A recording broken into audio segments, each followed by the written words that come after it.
Hello, and welcome to this first recording of Chats on the Clocktower Allegedly with first me. recording. No one except everyone on the server knows Tom, and now anyone watching and listening to this. Yes, my name is Mike. For those of you who don't know me, you might have seen me on the stream games or on the YouTube, but I set up the Imp of the North channel, and here today with me is the king of the poison. It's Tom.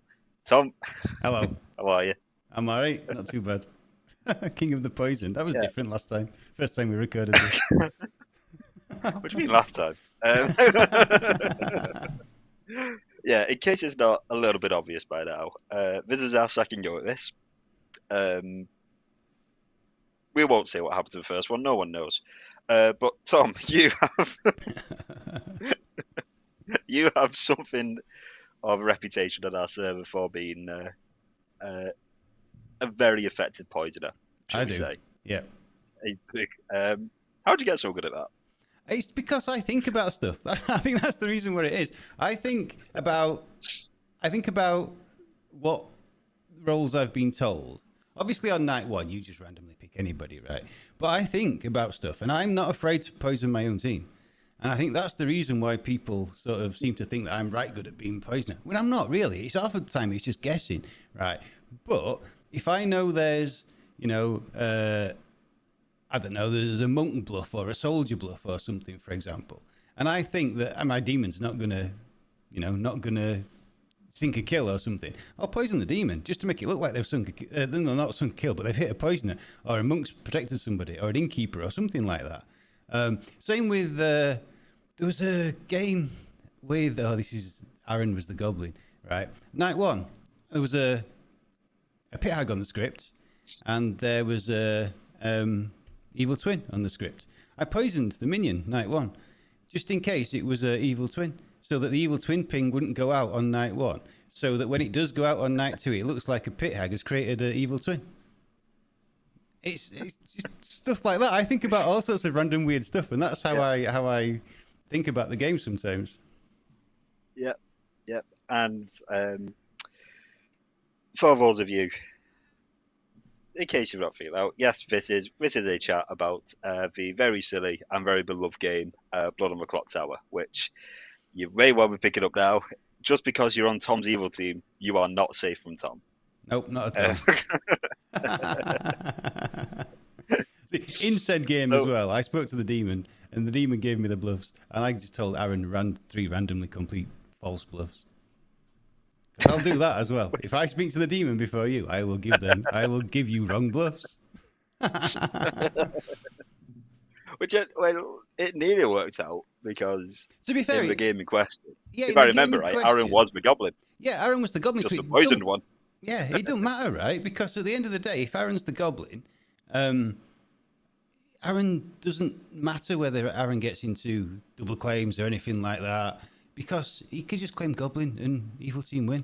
So it doesn't matter what Aaron bluffs at that point, which is why I gave Aaron the wrong bluffs. I wouldn't have, or maybe I would have, and maybe I wouldn't have if Aaron was something different.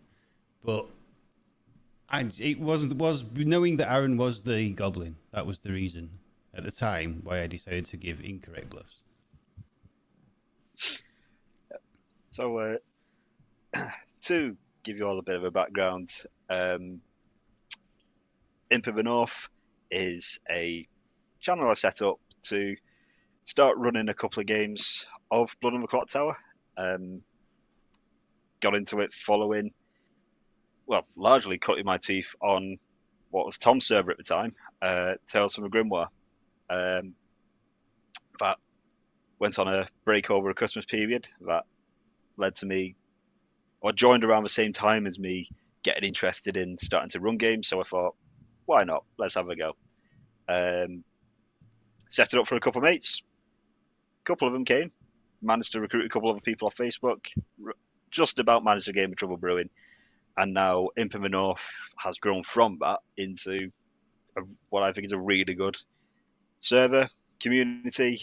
We're all joined over Blood of the Clock Tower. No one really takes it very seriously.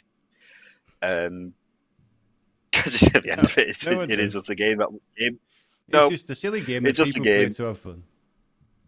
Exactly. Um, and I think it's grown to a place where a lot of people can like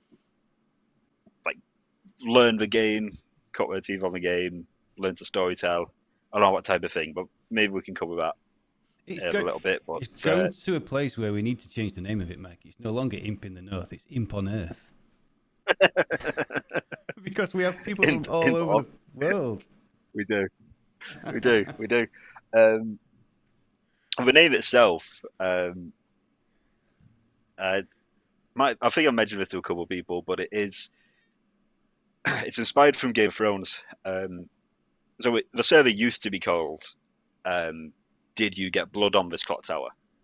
Um, which is, in hindsight, is an absolutely terrible name because it just sounds like I'm asking people, "Have you bought the game?"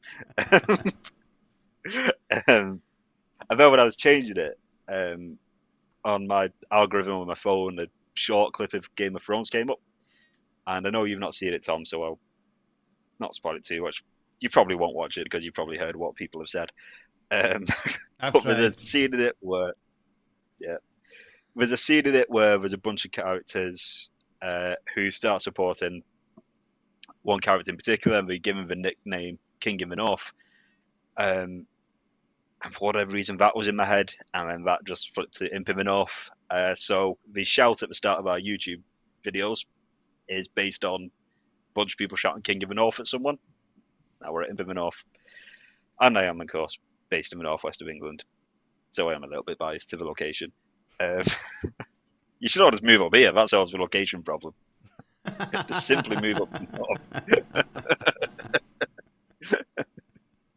Um, but that's me in a bit of a nutshell. But Tom, what about you? What did you get into Blood on the Clock Tower or like board gaming, tabletop in general? Well, um, I've always been interested in board games. As a kid, I used to play like Warhammer and Blood Bowl was my favorite game as a kid. Blood Bowl's so fucking cool, like, it really is. And I don't play it off as Blood much Bowl? anymore. Blood Bowl, yeah. Have you not played? You not heard of Blood Bowl? No, no, Blood Bowl. No. I've never heard of Oh, Blood Bowl. Oh, that's a new one of me. yeah. Blood Bowl was like the it's done by Games Workshop, so it's the same people that do Warhammer and 40k. And it's an American football style game where you've got all the races of the Warhammer world, like you got your orcs, your undead, your humans, your halflings, your goblins, whatever they are, Right. trying to play American football, and you just kick the crap out of each other. It's great. It's such a good game. There's if I think they're up to number 3. There's like computer games of them now. Blood Bowl. I think they're on Blue Bowl 3 now. I've only got 1 and 2. I don't play them very often. But they're really great. But yeah, it was a quick, simple game where you played a Blood Bowl match against each other, and like I say, it was the idea is to score touchdowns, but you end up kicking the crap out of the other team, and that's it. And then you obviously play games over the course of a season and stuff like that, and you get championships and stuff and trophies and stuff. It's like American football, but you kick the crap out of each other. That's pretty much what it was. So that's another thing I know nothing about is American football, but I do know there is like, is it Minnesota Viking? Oh God, any I Americans watching this, I'm so sorry, I ain't but got a clue. Viking there's like, so it's it's the actual team names, it's the actual physical. It's you could have some Eagles fighting some Vikings. Oh well, Football. no. Oh Well, it's just like all the Warhammer races. So you've got ogres, you've got trolls, you've got oh yeah, yeah, orcs, you've got right. humans, and so you've got all like stuff like that. I don't know if I don't pretty sure there isn't eagles in the game, but yeah, you call your team whatever you want to, but it's just like yeah, it's just teams kicking the crap out of each other on a Blood Bowl field to try and score as much touchdowns. If there's nobody to stop you from scoring a touchdown, you're going to score a touchdown. So that's the idea of the game. You just kick the crap out of each other until there's no one on the opposite team left. So I used to do that when I was a kid. I used to play Warhammer. I used to play 40k. Not so much 40k. I never really got into 40k. I was more of a Warhammer player. I like the fantasy style, the fantasy aspect rather than the science fiction stuff. And then as you grow older, you sort of grow apart from people. The people I regularly played it with just moved away, and or just were having families and kids and stuff. So you just don't get to play it as often. Um, but when I had my kids, obviously I tried to get them into board gaming. We used to play Munchkin all the time. Still do sometimes whenever they're back from college and uni and stuff. We still do play Munchkin. We've got a few other games. We've got Bears versus Babies, which is a card game, which is so funny. We've got Last Night on Earth, which is a zombie survival game, which is really cool. There's all sorts of other stuff. But yeah, I first sort of found out about Clocktower years ago, and I honestly can't remember where. And I think we said this in the first one. It was either somewhere in Sheffield I walked into a shop and someone were playing it, or it might have been Birmingham. I went to see a 30 Seconds to Mars concert in Birmingham years ago, and I went into a shop there, and it might have been there where I saw it. I honestly can't remember. But yeah, I saw it. Again, I think last time you mentioned seeing it at a shop in Sheffield. Yeah, it might have been Sheffield. It might have been Birmingham. You know what? I've been trying to think about this since I knew we had to record this again. I was trying to think, where the fuck did I first? And I honestly can't remember. It might have been Sheffield. Might have been Birmingham. Could have been anywhere, right? Don't know. Either way, it was in a shop somewhere, and I saw it being played, and I just watched. I didn't take part in it, but I just watched it, and I thought, oh, that's pretty cool. I didn't have much time, if I remember rightly, which is why I didn't stay and play. But yeah, I came back and I googled it, and this is back in the days before No Rolls Barred had released any videos on it. There wasn't that much on the internet about it. But I did find the online tool and stuff like that, but couldn't really get anyone to play it or anything like that. And then, so I kind of just sort of left it for a bit. And then a few months later, the first No Rolls Barred video came out. And I showed it to a few of my friends. And at the time, I used to stream on Twitch, just doing games and stuff like that, random crap like people do. Yeah. And I showed it to some of the people who I met through streaming and some of the people who come into the streams and stuff like that. And they were interested in the No Rolls Barred videos, and they decided they wanted to play it. So we set up a server. And at the start, it was just called Tom's Clocktower server. And we just used to get, that's all it was. And we just used to get people coming in. We used to get like teensy numbers. Sometimes we'd get 7, sometimes we'd get 8, but we'd never really get over 10-ish. 10, I think, was the maximum we usually got. And yeah, we just used to play, and then a couple of us decided that we were going to do YouTube videos. At the time, obviously, the NRB ones were out. I think Patters had started streaming and started putting videos out at the time as well. But I don't think anybody else had, or there wasn't many at that time. So we decided, you know what, we'll do it. We'll see if we can come up with something and make it fun, make it interesting. So we rebranded the server, did all new graphics and stuff for the server, called it Tales from the Grimoire. Came up with a really cool intro for the YouTube videos, and I said this last time, but that intro is so fucking cool. For anybody who's not seen it, go watch. Go and search Tales from the Grimoire and watch the intro video. It took us fucking hours to make it. In fact, not more than hours. It took us days to make it, weeks to make it.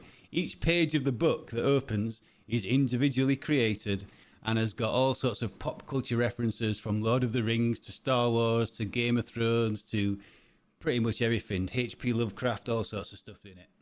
And so so that was pretty cool. And then we sort of grew from there. Some people advertised it on Facebook. Some people just, I don't know. Some people knew other people. It was just sort of spread from word of mouth, I think, mostly. I don't know. How did you find out about it, Mike? I don't know. To be completely honest, because I got into Clocktower through, started playing it through, I found a Facebook group. I think it's just Blood on the Clocktower UK Facebook group, I think it's called. And it just so happened about the time I joined it, I saw there was a guy, I can't remember his full name. I remember his name was Chris, was posting about running games for beginners like that night. So I very quickly borrow my girlfriend's laptop because my laptop at the time could not was too old, too knackered. um, so I borrowed that. Took me a few goals to figure out that I only needed to join Discord once because I kept clicking the link and it kept telling me Chris has invited you to join Discord. And I kept thinking it was a whole thing. So I ended up that night joining a game of Trouble Brewing. Did it again for the next couple of weeks, and then I just put something out on Twitter about like really, really enjoying it. And the LG BLTC Q Plus server are on Twitter, and they obviously picked up on the hashtag or whatever, liked it. I found their page, got onto their server, started playing some games on there, and I think it must have just been through Yeah, that server because yeah, it I might think that have was been. mostly the only one that was on. Yeah, it might have been because I think some of us were part of the. Obviously, some of us had joined the. Because wait, I mean, I don't know what it's like now. So I've not searched for a server on Discord for God knows how long. But back in the day, it used to be a fucking nightmare trying to search for a server on It's Discord awful. because you can't. You have to have certain members or have certain levels of security or something. I don't know before it'll actually bring your server up in the search anyway. Um, and so when I was trying to search for Clocktower servers, the only one that came up was the unofficial. And so I did play a couple of games on the unofficial, and I fucking hated it, absolutely hated it. And I just thought, this can't be right. This can't be how this game is played. The people are fucking horrible. So yeah, so we just, like I It's said, it's one of the reasons why we decided to set up the Tales from the Grim server. And then from there, I think we grew from like 10 people to like 100 odd in literally about 2 weeks. It was incredible the amount of people that just joined and used to play games in that server. And yeah, and then from there we had people. it would be a few a week, wouldn't it? So it would be a few games a week as well, wouldn't it? Like Oh yeah, we did.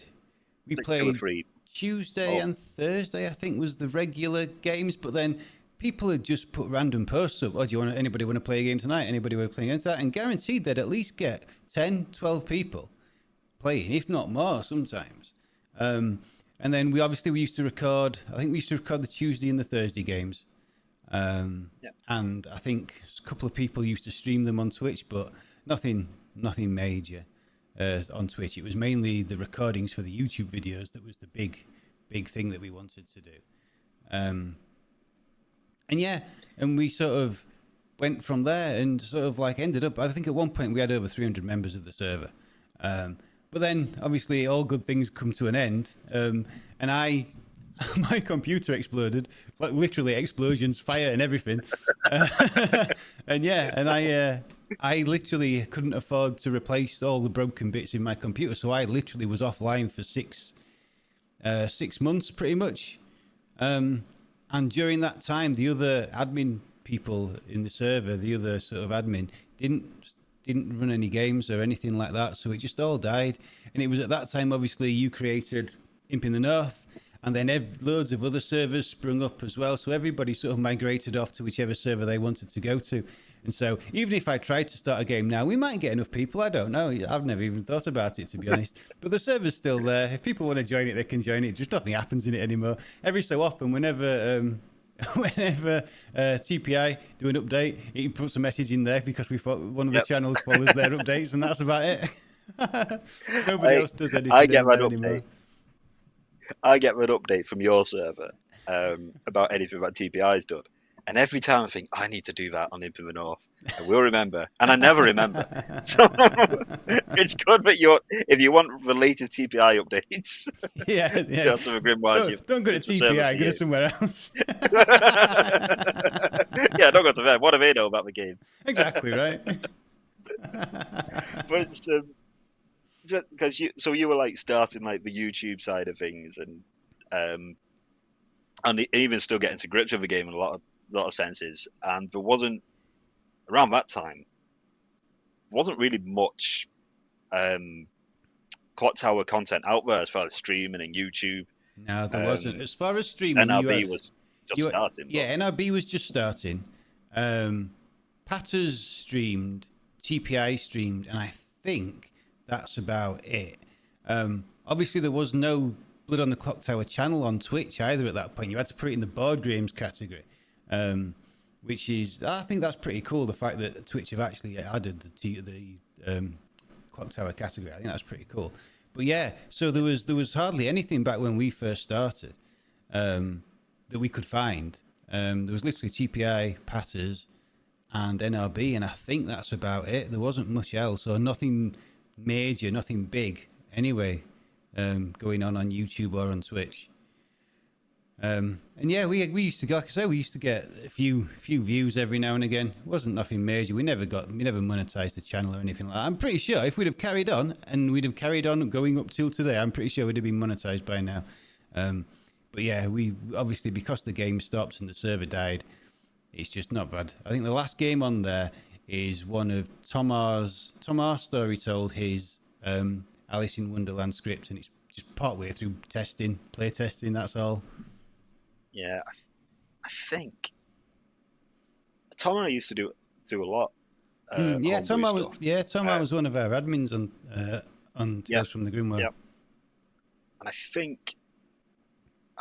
I remember that because I think I was meant to play in that game, and then as it was kind of set it up, like someone came up, so I had to leave.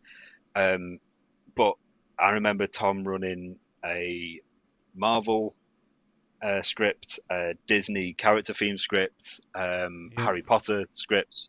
I know I've still seen Tom's like active in like other servers now, and Tom does the really really cool artwork for both his own and actual official TPI Blood on the Clocktower characters. He does some really cool stuff with that, so it'd be really cool to, like, maybe go back one time and see what the difference between that Alice in Wonderland script was then, what the characters were, the artwork, and probably compare that to what he's able to do now. Yeah. See that difference would be really cool, I think. Yeah, Tom's scripts were really good. I loved loved the Alice in Wonderland one. I've not played it since, I don't know if it's finished or not, but I've not played it for ages now. So I don't know what state it's in now, but I'm sure it's better than what it was when we played it last. I remember I couldn't speak to it because I wasn't on that one, but I remember the Harry Potter one.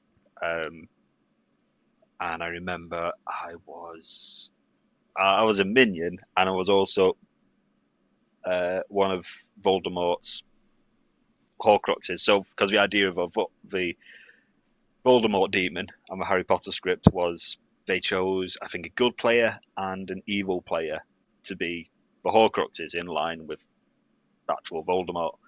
And to kill Voldemort, you had to kill those two players either first or before you kill Voldemort. I couldn't quite remember.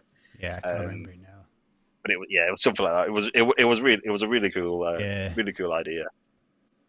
But so obviously seeing like how Clocktower's gone and kind of just exploded, especially over the last couple of years. I think like NRB has contributed to that in a big way, with them being a really popular channel.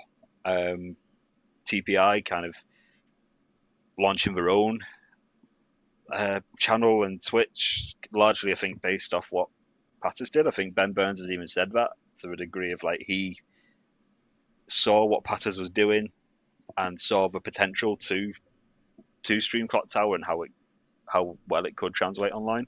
Yeah. I mean, it's one of those things, right? If you're watching NRB, the NRB videos, because let's face it, they are the biggest Clocktower content videos on YouTube at the minute. You go out there, you watch the NRB videos. Where else are you going to get the content, right? Because NRB don't stream on Twitch. They don't do Clocktower on Twitch. So you look on Twitch for a lot of live content. You've got TPI, you've got Patters. They're the two big ones, really. And then you've got other people on there that do it every now and again. Aleo gets quite a lot of viewers. We've raided Aleo a few times. You've got Trades as well, gets a couple every now and again. But there's quite a few now that have sprung up that all do Twitch content. And and for Blood on the Clocktower, and so people now have places to go to watch the game, and that's great because it just gets people into the game. Don't matter who you're watching, who's streaming, who's not streaming, who's Yeah. whatever. If people are watching Clocktower content, it means the game's getting more popular. It means people are going to be more likely to jump into servers like ours and try games with us, or any server, to be fair. So yeah, so the more the merrier, in my opinion. Yeah, agree. Yeah, it's because that's one of the big reasons I kind of thought, all right, let's. I got because there was a few people in the server who were like interested in doing streaming, in particular. Streaming's never something I'd done, but I knew there was enough interest for people on the server, and just seeing how like the appetite for Clocktower content out there. So, well, we're running a few games a week, so we may as well throw our hat out there. And to me, like biggest reward is getting people into it. Really, Yeah, exactly. it gets me back on the YouTube. Um, People can like see what we're up to, so, like see like the games that we have. Like I think they're really fun, really stupid. Um, Yeah. if you need evidence, I would direct you to the Word on the Street video on our YouTube. Um, terrible game, terrible game. For you, it's Let me great just for put it me. that way. Worst game I've ever played. But like that's the type of like stuff that goes on. It is, Like, and not just in ours, but everywhere. It's a lot of fun. Like bringing new people in as well and seeing what new people can and how that's they approach the game. that's the thing, and that's So what it's really great. that's what I like about Clocktower, and the fact that you've got all these different YouTube channels and Twitch channels that show off various different aspects of the game. Right, you've got TPI that tend to be quite serious. Every now and again, you'll get some funny content on there, but they generally tend to be quite serious. They're showing off the game and the mechanics and the characters and all this sort of stuff. You've then got Patters who just thinks up weird and wacky stuff for these players to contend with, which I think is fucking brilliant. I love watching Patters' streams and videos. I think they're great. You've got Hours, which is just absolute fucking chaos most of the time, right? Sometimes it can be a bit awkward if it's forced chaos, but you know, you've got people who sometimes do weird stuff. Poor old Jamie. Hi, Jamie. Yeah.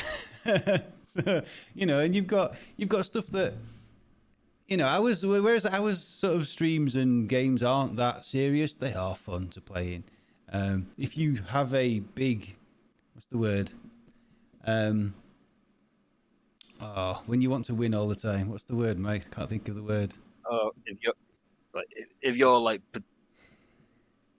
I'm probably not thinking of the right word, but like, yeah, if you're like particularly competitive, Yeah, if you're competitive and like, you want to win end constantly, result. don't play with us because nobody cares whether you win like, or lose. Yeah, I think that's like to me. I think that's what's really great about like the variety of Clocktower and like let's say like different people Yeah. because everyone and every channel brings something different. Like you say with TPI, you get like the world solving and people who would think levels above me. But that's not that hard because I'm not that good at the game, in all honesty. But then you've got like the NRB, which is very much more like a very like high end or high quality High production quality values. production, not great gameplay is how I would describe NRV. Fair enough. Well, like, it's a lot more performative. Yeah. In how like Vercast go about it. Patters is Patters. Like you've got everything to say what goes on Patters, and then like, but here I think what I'm getting is so good at what's so strength of the game, and I think in our server is everyone can approach it differently, whether that's as a player, whether that's as a storyteller, and people approach it differently based on their own experience, just how they are that day. Yeah, that's it. If you've had a bad day and you want to just have some silly fun, you can do that here. If you want to try and solve the game, you can do that as well. You know, just expect people to have a bit of fun along the way. You know, it's not that we don't want to win. when we play the game on our server. It's the fact that we like to have fun along the way. And if we win, we win. If we lose, we lose. It doesn't matter. Yeah. Although if you've had a bad day and then you land a pit hag token, that's just turn your day around 100%. That's just flip your day, man. Like oh yes, here we go. Yeah, definitely. Right. So like with like we mentioned, like we get a lot of people now, especially now that we've got like Twitch and YouTube, people joining our server, and not necessarily our server. If you're someone who's just getting into Blood on the Clocktower, storytelling's a big thing. A lot of people always want to do it, especially on Imp of the North, which I think is one of the things I'm really proud of about it is the fact that anyone can have a go and get to learn it if they want to, and the support in place for them to do it safely, understand decisions to make, not to make, or why some things may or may not work. But for storytellers in particular, because you're one of the more seasoned storytellers in our server, both in Imp of the North, going back to Tales of Grimoire, and like around then, because it even started up Tales of Grimoire, you kind of jumped in at the deep end. Yeah. Story. The first game I actually played was as a storyteller, because there was nobody else who'd seen the game. So yeah, the first game I played was as a storyteller. Obviously, it was Trouble Brewing, and the first maybe 100 games I storytold and played in were all Trouble Brewing, just till we got the hang of it. But I had watched obviously a lot of videos. I've got the rule books and stuff. I read the rule books. I kind of understand the mechanics. I'm quite good at picking up mechanics, but it takes a while to make the decisions, and that's the way.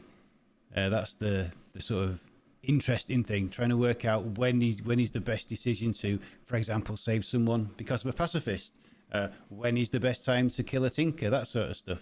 That's stuff you only learn by actually doing actually storytelling and making those mistakes. Yeah, and I think people like I certainly sometimes forget, but like that is built into all three of the base scripts, including Trouble Brewing. A lot of people look at Trouble Brewing and think, well, that's just pure. There's not much. Well, there isn't any real storytelling decision to make in there, but there always is. Like there's poison, drunkenness. What do you tell or not tell that poison drunk player? Yeah. Or even the mayor bounce. Yeah, there's mayor bounce. Like that's the big decision as a storyteller. When does the recluse register as evil? When does the spy register as good? All that sort of stuff. You do have storyteller decisions in Trouble Brewing. I think that the difference between Trouble Brewing and, say, going up towards especially Bad Moon Rising, because that has a lot more storyteller decisions in. I think the difference between the two is that in Trouble Brewing, you can kind of get away with doing whatever you want, really, and it not having that much of an impact on the game. Whereas I think with especially Bad Moon Rising, some of the decisions you have to make in there, one mistake can swing the game massively one way or another, whereas in Trouble Brewing, I don't think it can. Yeah. But I think the thing with Bad Moon Rising in particular is, and I've run that many games of it where this has happened one night, and it might be through a decision you've made, it might be through other means. The game will swing one way, and then you'll get to the end of like the next day or the next night, and it's just completely swung back the other. Yeah. So with those types of things in mind, especially for like the newer storytellers and people getting into it, what's some advice you'd say to newer or even like first time or even more experienced storytellers? My number one advice is just don't be scared to do it. Just try it. If you make a mistake, you make a mistake. Nobody will care. At the end of the day, people know you're a brand new storyteller. People will be happy to have a storyteller sometimes, and a new storyteller that might be a bit of a different game than what the usual storytellers are like. Everybody gets their own style. I'm sure I have my own style that I don't even realize, but the people who play in the games that I run obviously do. Oh, Tom's got an amnesiac. It's going to be some sort of fucking crazy ability, as always. This sort of stuff, which I don't even realize I'm doing, right? So, but other people probably do. So yeah, another player, we bring in their own style is always fun for the players. So yes, that's my first bit of advice. Don't be scared to do it, especially on Imp in the North, because there's always people who will support you. There'll always people who co-ST with you to help you along with mechanics and that sort of stuff, and trying to help you make the right decisions in the game. So if you ever need a co-ST, just ask. Somebody's going to say yeah. They always do. Yeah. So that's the first bit of advice. Second bit of advice is, it's just what do you say? Run whatever you want, I suppose. You don't have to start with Trouble Brewing if you think you know the mechanics of Bad Moon Rising, or if you think it might be easier to run a Bad Moon Rising or a Sex and Violet script than Trouble Brewing. Run whatever you want. Get thrown in at the deep end. Sometimes being thrown in at the deep end is the best way to learn the game. I know a lot of people whose first game was Sex and Violets rather than Trouble Brewing or Bad Moon Rising, and they've not run away from the game yet, so that's good. When I took that from a player perspective, when I took that first leap from like Trouble Brewing to S&V, it took me months to be able to even start to understand what had happened at the end of an S&V game. Yeah. So yeah, but like obviously a storyteller is a different. Yeah, I mean, different view of it, isn't it? Yeah, if you want to do it, just do it. That's the whole. That's my advice. Don't be scared. Nobody's going to judge you if you make a mistake. Nobody's going to not want to play in any more games that you run just because you make one simple mistake. Everybody has to learn. Everybody makes mistakes. I still make mistakes. In fact, I was watching a game yesterday where, and I had to look this rule up, and I still didn't find an answer. I think I know the answer now, but I might be wrong. So if there's anybody in the comments, leave down below if this is right or not right. So you had a Pucker and a Lycanthrope. Lycanthrope goes in the night order, right? Lycanthrope picks a player. That player is dead.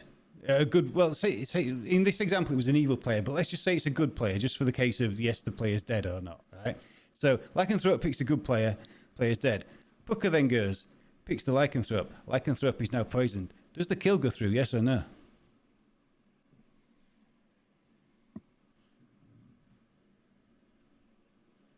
Yeah. Because the Lycanthrope's ability is already. Yeah, and it's not an ongoing ability, so it happens at this. Yeah, but I didn't understand. I didn't know if that's how it was run at the start of the game. I looked up in the rulebook, I looked up on the wiki, I looked up in the almanacs of how to runs for the Lycanthropes and the Pucker. Doesn't say it at all. But yeah, because I think this is how it's run, and this is how most people sort of said it would be, because the Lycanthrope goes first in the night order, and they weren't poisoned at the time. They get to pick the player, and the kill is instant. The kill goes off at that time. If the Lycanthrope then becomes poisoned after their turn in the night order, doesn't matter because they've already acted before they were poisoned. But yeah, I think but yeah. I think that's also probably partly on you for running the Pucker. Well, it wasn't me that ran it. I watched it. Fair enough. Yeah, because the Pucker is the only demon with it, so it's not TPI official, but I don't know if you've seen it. The flow chart of the Pucker. I've heard about it, but I've not actually seen it. Yeah, I've had to refer to it a couple of times when I've been running the Pucker. Has the Pucker made this choice? Yes. Right. Do this. Has this happened? No. That happens then, and it's Pucker's a great demon. But, to say it's in base 3, the Pucker is one of the hardest demons to run because of everything, all the weird stuff that can happen with it, and the poisoning goes one night before the kill, and does the kill go off if they're protected? If they are protected, are they still poisoned? Are they not? Do the Pucker get to pick again? It's really, really complicated. But at the end of the day, that's what you know, people learn from making those mistakes and doing stuff like that. You know, I've run the pucker loads of times, but stuff still comes up with it that I've never seen before. Like last night when I was watching the game last night, it's like, wow, that didn't know that would happen. Oh well, to be fair, I did have an inkling that would happen, but I just thought, you know what, I'm going to check just to be 100% sure. Can't find any rules on it. There's nothing in the rule book that says a kill that the stuff happens. What am I trying to say? You know, when you go through the night order, things happen. But you know what I mean? Because there is actually an example in the rule book where a witch curses somebody, right? If that witch then gets poisoned or made drunk, say by an innkeeper, which goes after the witch in the night order, the curse is removed because the witch is drunk. But that's because it's an ongoing effect. Whereas the lycanthrope kill isn't an ongoing effect. It just happens instantly. Yeah. So stuff like that is explained, but the fact that the lycanthrope just kills and the kill happens before they become poisoned isn't explained in the rulebook, and it's quite interesting how stuff like that is. Yeah, and I think with this example we'll go around is one of like the very or can be challenging situations you'll find yourself in as a storyteller. Yeah. Which I like what you said. Like, you don't be afraid to make mistakes because everyone makes them. I made one last week. Fortune teller's red herring became evil. Fortune teller's ability dictates that the red herring should be of a different alignment, and I forgot to change it. But I don't really think it had much of an effect on the outcome of the game. But it's one of those things, isn't it? Yeah. But with that, use the resources that are available. Like, I always have the wiki up, especially if it's a custom script or there's characters that I'm not 100% on, or partway through a game I'll just think of a possible interaction with the setup that I've got, and I think I don't know what I'm going to do there. So you start looking at the wiki, start looking at it online, because there are people who will have been in that same situation as you. Yeah, they were. So use that stuff that's available to you, as well as other players in the game, asking for support. Like, again, especially on our server, but I'd imagine a lot of others as well. If there are more experienced players there, or elsewhere on the server, ask people for support. People are always willing to help. Yep. And that's one good thing about the unofficial Discord. The unofficial Discord has a lot of rules, questions, and answers, and how-to runs and interesting interactions. And Ed puts all the character descriptions into the unofficial server, and it's great for stuff like that. Just don't play a game on there. I never have done myself, but I've heard of a few horror stories. Yep. I should say. But we'll mention a couple of these character interactions where you can find yourself in a challenging position as a storyteller. And one of the things that we didn't really get around to last time the first attempt at this recording that we had, was script building.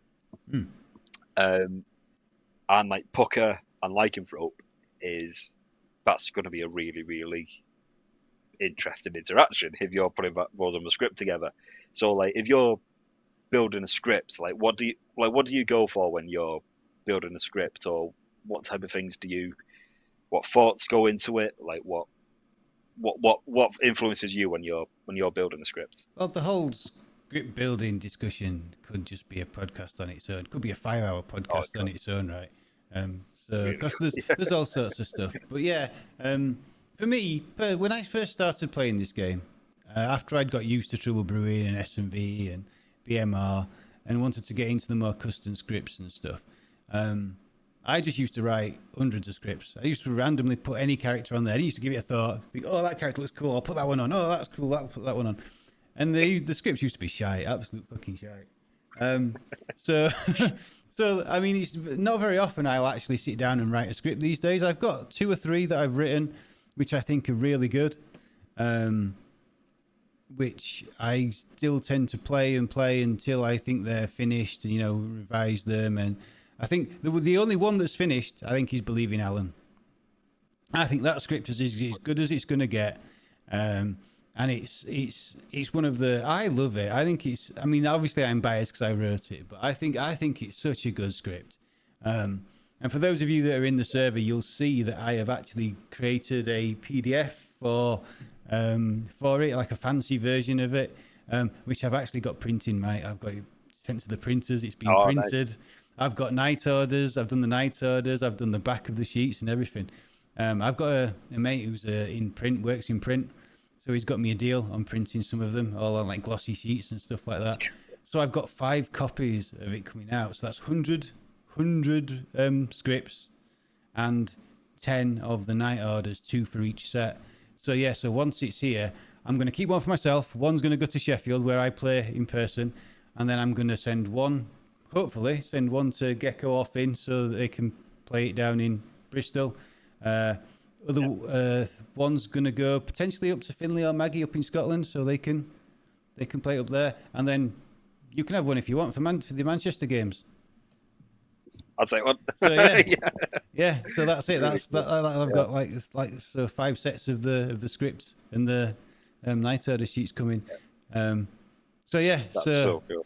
So that it is. I think it is pretty cool. And I know quite a lot of people who've played Believing Alan. Quite a lot of people have been there from like revision 1. It's on the 6th revision, I think. So the 6th and final revision it's on now.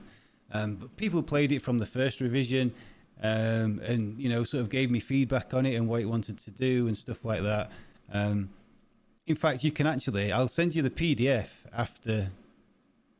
In fact, you probably want to cut this out a bit out of the podcast, but I'll send you the PDF of the actual the fancy script that I've made. So while we're talking about it, you can have it edited on the screen and put it up on the screen. Well, I was already thinking of doing that. Yeah, so yeah. I think I probably will. Yeah, cool. But yeah, so Believing Alan is literally based around interactions between a heretic and an atheist. And I know a lot of people don't like that interaction between atheist and heretic. If there's an atheist in the game, but there's also a heretic in the game, instead of nominating and executing the storyteller, you have to execute all the players, because that's the heretic's win condition, right? But the fact that there's also drunk in the game, there's a marionette on the script, the Al-Hadikia as well is the only demon. So as an atheist, you can get away with doing a lot of stuff to make it look like it's an actual Al-Hadikia game. There isn't an atheist. There's too much stuff to explain here about that script and why I think it's so good. Because there's so much stuff you can do with it. If you give it into the hands of a competent storyteller, they could make a really fun normal game where there is an evil team, or a really fun atheist game where it looks like there's an evil team, or they can make a really fucking stupid atheist game where it looks like it's atheist from the start, but it's going to take them half an hour to play, an hour to 2 hours to play because there's a fucking heretic in the game. Yeah.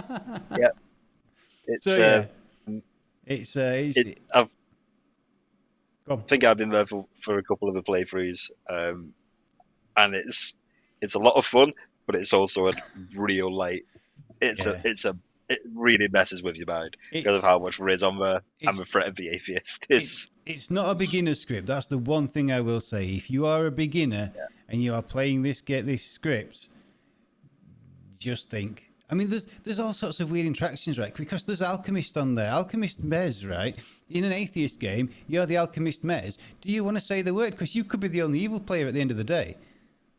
Because it could be an atheist game. Yeah. So do you want to say the Mez word when you're the alchemist? You don't really know. You've got to think about stuff like that. So that's the only script that I think I've done and is complete. There's the others. The Pop and Crisp Night just came to me. I just thought, if you could write a script without any drunk or poisoning on it that would make it balanced. That was the idea behind it. I don't think it's quite there yet. I do think there is some changes that need to be done on it. I think it's on revision 4 now. But I do think it's getting there. And there is actually, in fact, both Believing Alan and Pop and Kryptonite, there are YouTube videos of me storytelling both those scripts on our YouTube channel. So if you want to go and watch the scripts being run, you can go there and watch it.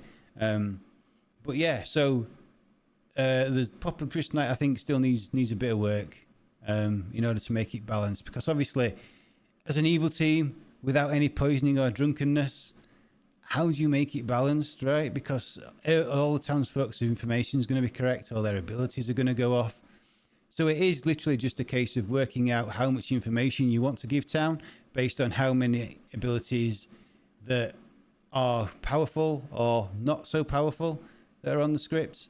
And then thinking about stuff, thinking about minions and things like that, and what minions, without drunkening or poisoning the townsfolk, are most disruptive. So stuff like Pit Hag, which is really disruptive, right? You've got, I can't remember if Mez is on it. I don't know if Mez is on it, but you have got Mezephiles that can turn somebody evil, so they're just going to give out false, or hopefully give out false information anyway. So you've got stuff like that on the script. And then what was the other one that I've done? I'm pretty sure there's a third one that I've done that I'm still working on, and I can't think where it is now. I can't. Technically, there's a fourth one as well, which I sent. Did I send it to you? I sent it to somebody. It might have been Gecko. What is called Whose Tentacle Is This? Yeah, which is just that kind of renamed it now. But that kind of came to me.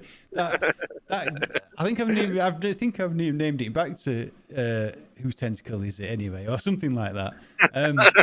But yeah, the idea came to me. Now I for people who haven't spoke to me or know me, right? I love RimWorld, the computer game RimWorld. My favorite game of all time. It's so fucking good.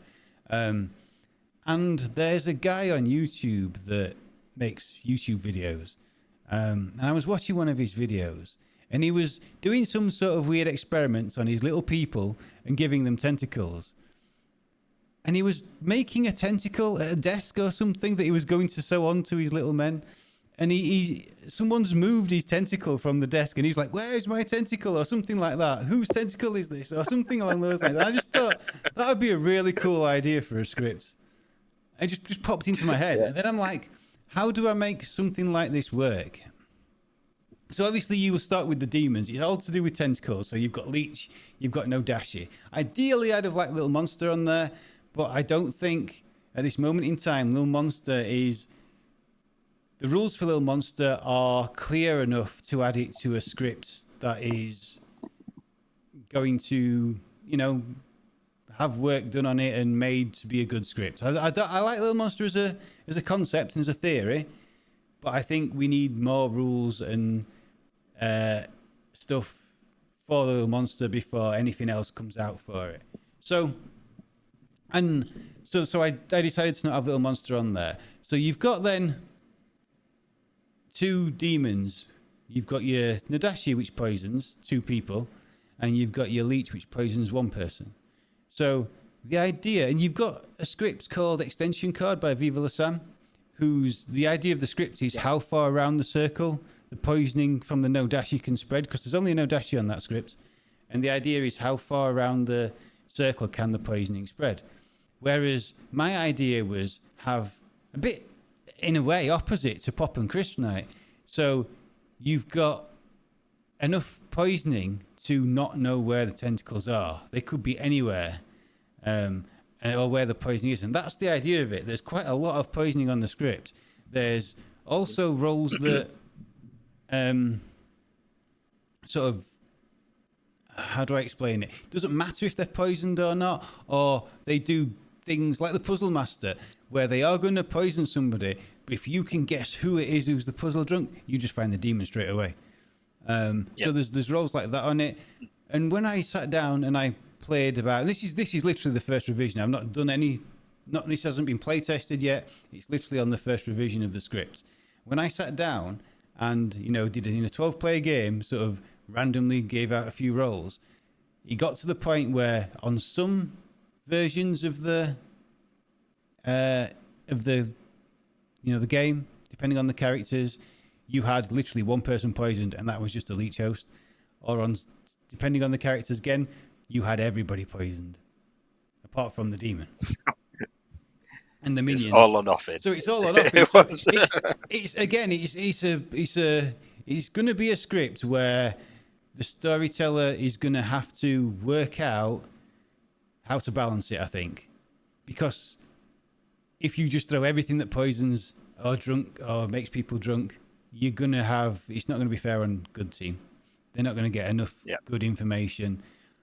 Either that, or you just work it out as though it's a Vortox, right? And try and work out what is or what isn't right. Knowing you're poisoned is sometimes better than not knowing if you're poisoned and getting good information.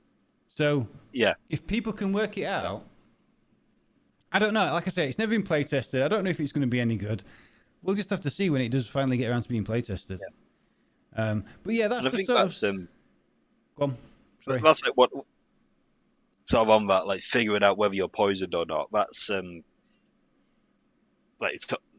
that's like one of the big strengths of, say, like some of like these newer characters coming out, like for me in particular, like Village Idiot, with Drunken and Poisonous. Like, if there's more than one Village Idiot, or at least more than one person claiming to be, if you get together and you can like check your information, then you can start to backtrack, and then you can figure out who's got what, or if you're evil in that situation and you're just bluffing Village Idiot, you can make the good team, the one and sober Village Idiot, you can just completely flip them on their head. Yeah. And you can guide them exactly how you want them.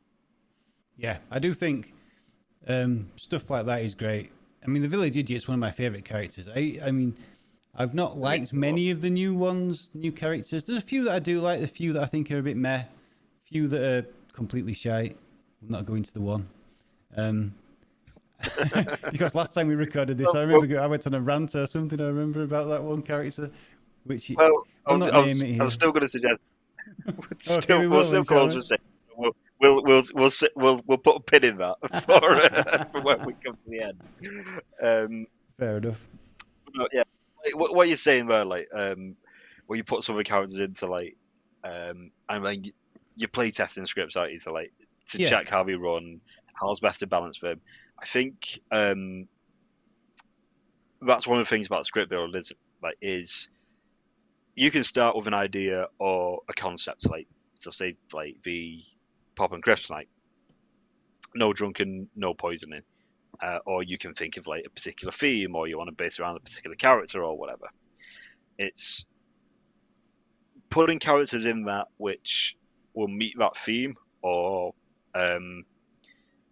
if you want a particular type of interaction in there, all right, but you've got to really consider everything. Like, your script is called Whose Tentacle Is This? So the Inkling would be on the base 4 demons: Pucker, No Dashi, Leech, Lil Monster, because all their icons have tentacles. But you putting that into practice, some of those characters might not work.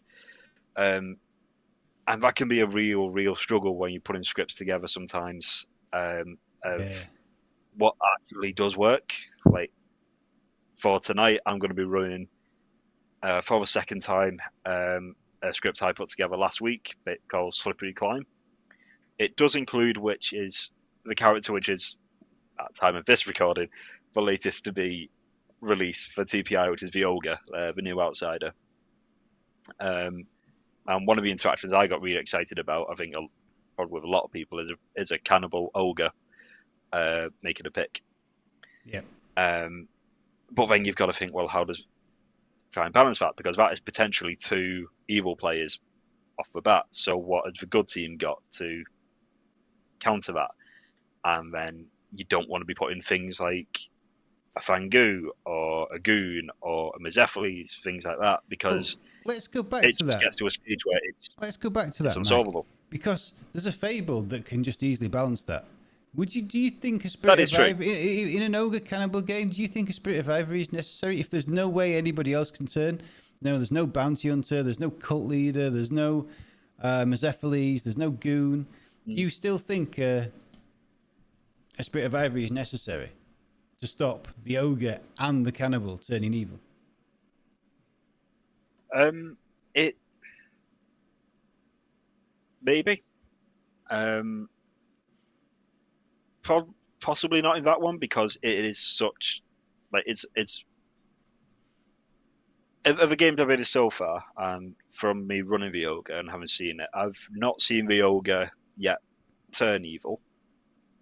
Obviously, I have on the latest NRB video, but that's the only instance I've seen so far of the ogre turning. That's not to say obviously it won't happen.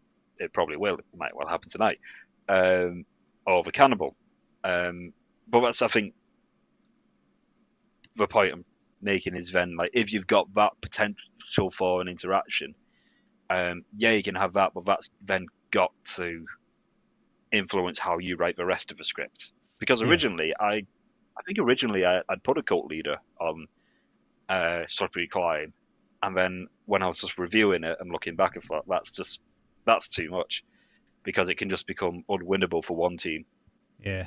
Um, and I think likewise again, like with your themes, if you're building um, uh, scripts around a particular theme, like Sunday, I think it was, Jamie ran a script on our server which featured both Legion and the Slayer. Um, with if a Slayer was to shoot, this didn't happen in the game, but I was just terrified of this because I was in the Legion. But if a Slayer shot a Legion member, there's no sort of Scarlet Woman, there's no recluse or anything like that, so it's game over for Legion at that stage. Yeah, Um, it's one of those so I think things, right? You've because I mean Legion's I think Legion's difficult to balance around anyway, especially if you're going to have other demons on the script because it really is. Legion, and it's one of the reasons why I'm not a big fan of Legion games or Legion in general, because you're completely balancing the game the opposite way to what you normally would. So instead of making it super difficult for good to win, you're making no the way you are making it super well, not super difficult, but you're making it so that it's more difficult for good to win than it is evil. Whereas in a normal game, it's more difficult for evil to win than it is good to win because of literally just because of how many players are good and how many players are evil. I mean, I know Legion has the added caveat of you've got to get someone who's good to vote in order for it to go through. But I think it's still difficult sometimes. And Legion, so I think in a Legion game, it's more scary to be Legion than it is to be the good player sometimes because you've got to, if people work out that it's a Legion game, some people can easily work out who's on the Legion team and who's on the good team. And it's weird that I think that's really, really strange because in a game where there's literally say a 12-player game, you've got three evil players, a demon and two minions, right? Sometimes in a game where there's literally just three evil players, it's more difficult for the good team to work out who's good. Yet in a Legion game where there's literally only two, maybe three, maybe four good players, the good team seem to find each other straight away. From my experience, anyway, in Legion games. And I think it's super interesting why that happens and why people don't trust each other when there's no threat of a Legion to when people do trust each other when there is the threat of a Legion. It is, yeah. You're right. Like it is, like people once the jig is up and people have realised it's a Legion, or even just like the couple of days before that, there is a natural. You do tend to see kind of natural inkling for some good players to just trust others, and I think it just the vibe you give off if you're in a Legion. But I think that's part. What a sentence! I'm giving a vibe. I'm in a Legion. But it's also it's the world building you do as part of Legion, though, isn't it? Because normally, if you're evil, you're looking at the other demons on the script and you're thinking, right, how can I frame this person as that, or at least make them think it's not this?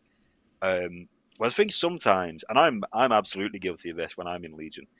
Sometimes, if you're in Legion, you just confide into the fact that it's Legion, and you just wait for the good team to catch up, figure out what it's Legion, and just try to convince them that you're not part of it. Yeah, Um, I think it's that's probably where it falls down. I think that's why this is from that game the other day that we played, and just watching, because I was in Legion as well. I was on your team. I was in Legion as well, and watching how You got it across the line for us. yeah, but that's the thing though. You're watching how the Legions played it. The Legions seem to play it. Most of the Legion seemed to play it super cagey. They didn't want to give out what they were, this, that, the other, because obviously for fear of double claiming and therefore it looking like a Legion. But yet, in a game where it's not a Legion, people double claim all the time. And it's like, why are you scared to double claim in a Legion game when in a non-Legion game you're not? And then there was one village idiot, one good village idiot, right? Graham was the one good village idiot getting sober and healthy information constantly. And normally, in a game where it's not a Legion, you'd have at least one evil player bluffing village idiot. There was no one. Nobody bluffing the village idiot in the part of the Legion team. And it's like, is that because you're scared of getting into a double claim? He's a village idiot. There could be 3 of you in the game. And it's like, that's the only reason why I went village idiot, because I'm like, if nobody goes village idiot here, Graham's just going to think he's getting good information at the end. And I think that's the reason why I was able to convince people that I was actually on the good team, because I was the only other only other village idiot in the game. And I think that's the reason why people trusted me. Yeah, I was executed first because my neighbour Legion, who was Bane, who was sat next to one of the only good players, was going T-Lady. So it was a for science execution to then try and frame Rich.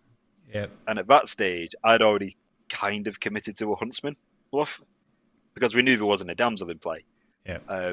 So I went the Huntsman thing. Well, someone will jump on this. And it got to the last day of the game, and I was terrified of someone doing a round robin because I was a Huntsman without the damsel for a long, long time. Yeah. And then about partway through that, I was like, "Oh, great! None of us are village idiots either." It requires a lot of like. But that's an example of it, wasn't it? Like Legion requires coordination. You're going to get your bluffs. You might get different ones. You might not do. I don't think we did in that one. I think we all just got the same 3. So as a team, you've got to try and you've got to get together and think you're this, you're this, you're that. And just run with it. If you can build another demon world, great. Yeah. If not, you're doing your best. It's super difficult to coordinate that amount of people, and it happens in organ grinder games as well when people can't see the votes, and the good team have to be organised and decide who they're voting for and what's voting for, and half the time you just don't, and nobody knows who's voting for what or what's going off here, or what's going off there. But a funny little tidbit for you as well, right? When I was looking yesterday for the whole Pucker lycanthrope interaction, I was looking in the almanac for the experimental tokens, and the Legion. I read the Legion entry. You don't have to give Legion bluffs at all, you know. There's a rule. There's an optional rule in the Legion entry that says there is nothing that says the storyteller has to give Legion bluffs at all. You can give them nothing. Oh, which is even more interesting. And you know what? I think sometimes that by giving Legion nothing, I think they're more likely to play like it's a normal game rather than a Legion game. Because because if you've got 3 bluffs, you don't know how many people have got those 3 bluffs. How many people are going to use one of those 3 bluffs? And so you're scared of getting into a double claim, so hardly anybody uses the bluffs. Whereas if you've got nothing to go on, you've literally got to pick something and run with it. And if you get into a double claim, then you get into a double claim and you can back out of it, because that's what happens in a normal non-Legion game. People get into double claims and then they back out of it. But then it's super weird watching a Legion game from I mean, obviously it wasn't from the outside because I was still part of it, but watching what other people were talking about and listening to people talking. And it's like, why are people playing so differently just because it's a Legion game? And it really snaps. It really changes your mentality, doesn't it? Yeah, it's really psychological. And it's the same with the organ grinder. It changes the mindset of people so much. And it's the same with Poppy Grower. If you are evil in a Poppy Grower game, you play super cagey. I mean, to be fair, the evil team generally play super cagey anyway. But you're worried about getting into her double claims because you, as a minion, you don't know what the bluffs are, and you don't know who your sort of demon is, and this, that, the other. So it alters the game so much, um, Yeah, and I think that's why stuff like Legion and other characters like the Organ Grinder exist, because they change the game in so many ways, and it just stops the game from going stale. And by putting these yeah. characters on a script, the best sort of example of this is the No Rolls Bard script. No Rolls Bard is Lil I was gonna Monster, say, yeah, Legion, and yeah. Vortox, right? There's the only three demons on the script. And no matter which demon you pick, no matter what the minions are, don't matter what the town folk are, don't matter what the outsiders are, the demon choice is what makes the game a completely different game from something else. And I think that's such a I good agree. script. I agree. That's when we were speaking about Legion. That's been the one I was glad because I was going to mention it because I think it's what's so great about that script, the Noros Bard script, is like the you've got those three demons that you mentioned. You got Lil Monster, you got Legion, you got Vortox. Um, but then that combination with those minions of a Boom Dandy, a Fearmonger, a Goblin. If you're Legion in say a Poppy Grower game, you know Goblin's right there. Yeah. Just Yeah. go for it, or look suspicious. Try and make it like maybe you're a Boom Dandy, or like then you look at the townsfolk. You've got Damsel who's not going to want to say anything. You've got Mutant who's going to get into double claims. Townsfolk, you've got Pixie. Um, which again, I think is one of those scripts where every character supports another one in a lot of ways, or philosophers on there as well.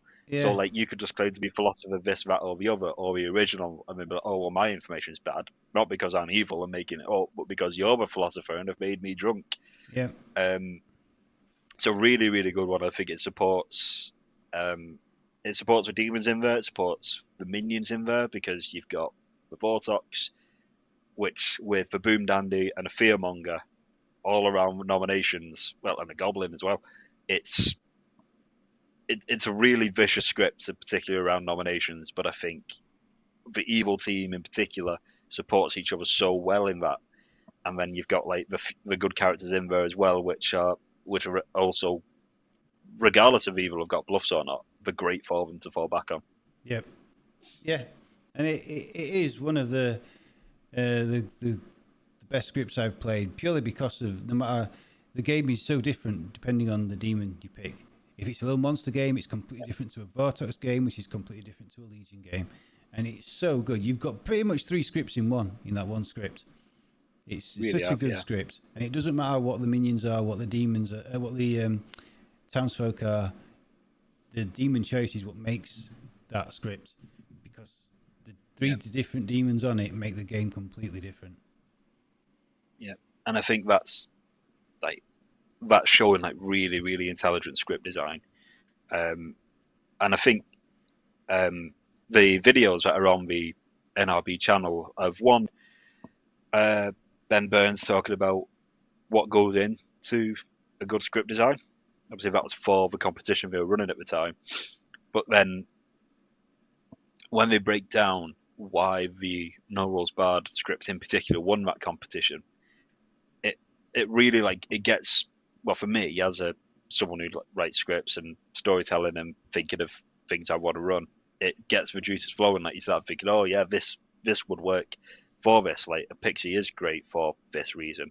Um, a mutant, yeah, on that script can confirm themselves, but it's also like it's great in there for the other evil characters on there, like a Yeah. Boom Dandy or Legion or whatever. It's I'd recommend anyone if you've not done already, or you've not watched them recently, and you're thinking of writing some scripts. In particular, the video where Ben talks about solid script design, um, and then the breakdown of why the No Rules Bard script in particular won. I think they're really, really good and really good. I refer back to them occasionally now when I'm still writing scripts just to bring myself back down to earth, because sometimes I think I want to put this, and this. These characters are all fun. Yeah, and if you also and if it you doesn't always work like that. yeah, and also if you've never played the scripts, play it, give it a go, and see how different it is with a Legion than it is to a Vortox, than it is to a little monster, and you'll understand why the script is so good when you play it. Because on paper you look at it and you think, oh, it don't look that good. It's just looks like it's got demons that can end the game really quickly. Minions, sorry, that can end the game really quickly. Why is it so special? And it's only until you play it. And this is the thing with scripts. You may write a script, and on paper it looks like the greatest script in the world. Play it. And play it, and play it, and play it, and play it, and play it. Because that's the only way the script gets better. It's the only way you know if you've made any glaring errors with the character selection. And it's one of the things that we're getting better at this server. I know there's quite a lot of people. We have a scripts portal on the server. There are a lot of people have put scripts in. And we are getting better at playtesting those scripts the more and more time they get played. But as far as building scripts, and my advice for building scripts is build the script and play it. And don't just storytell it. Play as a player in it as well. Get somebody else to storytell your script and see what they think. Get their feedback. Because you've then got their feedback as a storyteller and you've got your feedback as a player. Did it feel fair to you? If you were on the good team, did it feel like you could win the game? Did it feel like your information was good enough? Did it feel like you were poisoned constantly? If you're on the evil team, did you feel like you had a chance of winning? Did you feel like it was, it wasn't, there was not too many confirmation chains or stuff like that happening to make it so that you actually had a decent chance of winning the game? And that's going to come with repeated playing as well, because sometimes those confirmation chains just happen. Yeah. Like you get it in Trouble Brewing, which is if you didn't know, TB stands for the best. It's the best script. It just is. And anyone who says different is wrong. But these confirmation chains just happen in games sometimes. It might happen on your custom script, that doesn't mean it's bad. Yeah, it happened the other day, didn't it? It happened the other day. Somehow. We had a little monster game, and was it day 2 or day 3? By the time day 3 come around, we knew who the evil team was, and unfortunately, poor old Marina got nominated and didn't understand why Marina was, why they were being nominated, and it's just because of the confirmation, the information that was out there. It just all pointed towards. I can't remember who else was it Rich? It was Rich, wasn't it? Rich and Marina, I think. Marina and Rich, yeah. Because at that stage we had an alive golem who nominated Rich, wasn't holding the baby, so Rich died, and then the other information just pointed to Marina, and it just happen sometimes. It does. It's unfortunately some things that happen. Sometimes there's nothing the storytellers can do about it. It just happens to be where the character tokens have landed on the Grim. Because I think that's where it was. Sometimes. That's where it was. I mean, sometimes. Yeah. Sorry. So sometimes you're a summoner with a minion and there's a magician, and sometimes the other minion just goes to the magician, and by the end of the day, the game's over. Yeah. Sorry, interrupt you. Go on. But yeah, so it's one of those things that happens. Sometimes. Like I say, it's not something the storyteller can do anything about. It just all depends on the character placement on the Grim. Who pulls what token sometimes depends on what information is out there, which can then cause or not cause confirmation chains. And unfortunately, it just happens sometimes. And it's just one of those games that feels really bad for the evil team, and it feels really bad for the good team, because you never want to win too easily. You always, or I don't anyway. If I'm on the good team, or even on the evil team, if I'm going to win, I want it to be a good game, a close game, rather than this feels like it's too easy. I mean, to be fair, if you're on the evil team, it never feels like it's too easy. It always feels like, oh shit, one more day and I'm dead. But if you're on the good team, sometimes these confirmation chains can happen, and it does feel too easy. And I always feel really bad. I felt really, really sorry for poor old Marina that game. But there's nothing really you can do about it. It's just one of those things that happens, and unfortunately, you've just got to get over it and play another game. Move on to the next. Yeah. Die with dignity. Move on to the next. Yep. So, like with, I think right, like actual script building, and what have you. That's probably something we can, and I imagine someday will talk about Yeah, at length. in more detail. But yeah, exactly. But there's like a taste for like anyone writing scripts, new, experienced, whatever. Like just Yeah, whatever you want to build, whatever idea it is you want to put in there, put it in. But you've got to like think of everything else and how possible interactions might end up playing out. yeah. And sometimes the only way to see that is through playing it. Chuck a load of your favourite characters on a script, and then work out what the interactions are between them all. If they all sounds good, play test it and see what happens. If it doesn't all sound good and you've got weird interactions, then maybe change a few and try again. That's Yep, it, exactly. pretty much. Exactly. Yeah. Yeah. So this was something we uh, touched on last time, and it did inspire a discussion around particular characters. So we'll revisit because I think this is a great conversation for anyone to have, really. Okay. So, going to ask you in Clocktower, you've got your four categories of characters. You've got your townsfolk, your outsider, and your minions and your demons. And your fables and your travellers. That's 6, mate. Fables and characters, yeah, yeah. Um, all right, smartass. So, in your standard game, anyway, you've got those four. Of those, your townsfolk, outsider, minion, and demon. What would you say is your favorite and least favorite characters? Whether that's storytelling at reason or playing reason. Right, we'll start from we'll do the good team first because I know the one you actually want me to talk about, so we'll do that one last. Right? So so we'll do townsfolk first. Townsfolk's difficult because I think there are some really, really good ones. There are some really, really rubbish ones. I know some people don't like the lycanthrope. I don't mind the lycanthrope. I think lycanthrope's actually a decent character that can actually confirm people as being good. Unfortunately, you kill them at the time you're confirming them, but at least they're good, right? As far as I'm concerned, I love the Village Idiot. Since the Village Idiot, I think the more I see it played, the more I think about how it works. I think the Village Idiot is such a good character. It's super, super powerful, but you've got to work out whether you're drunk or not.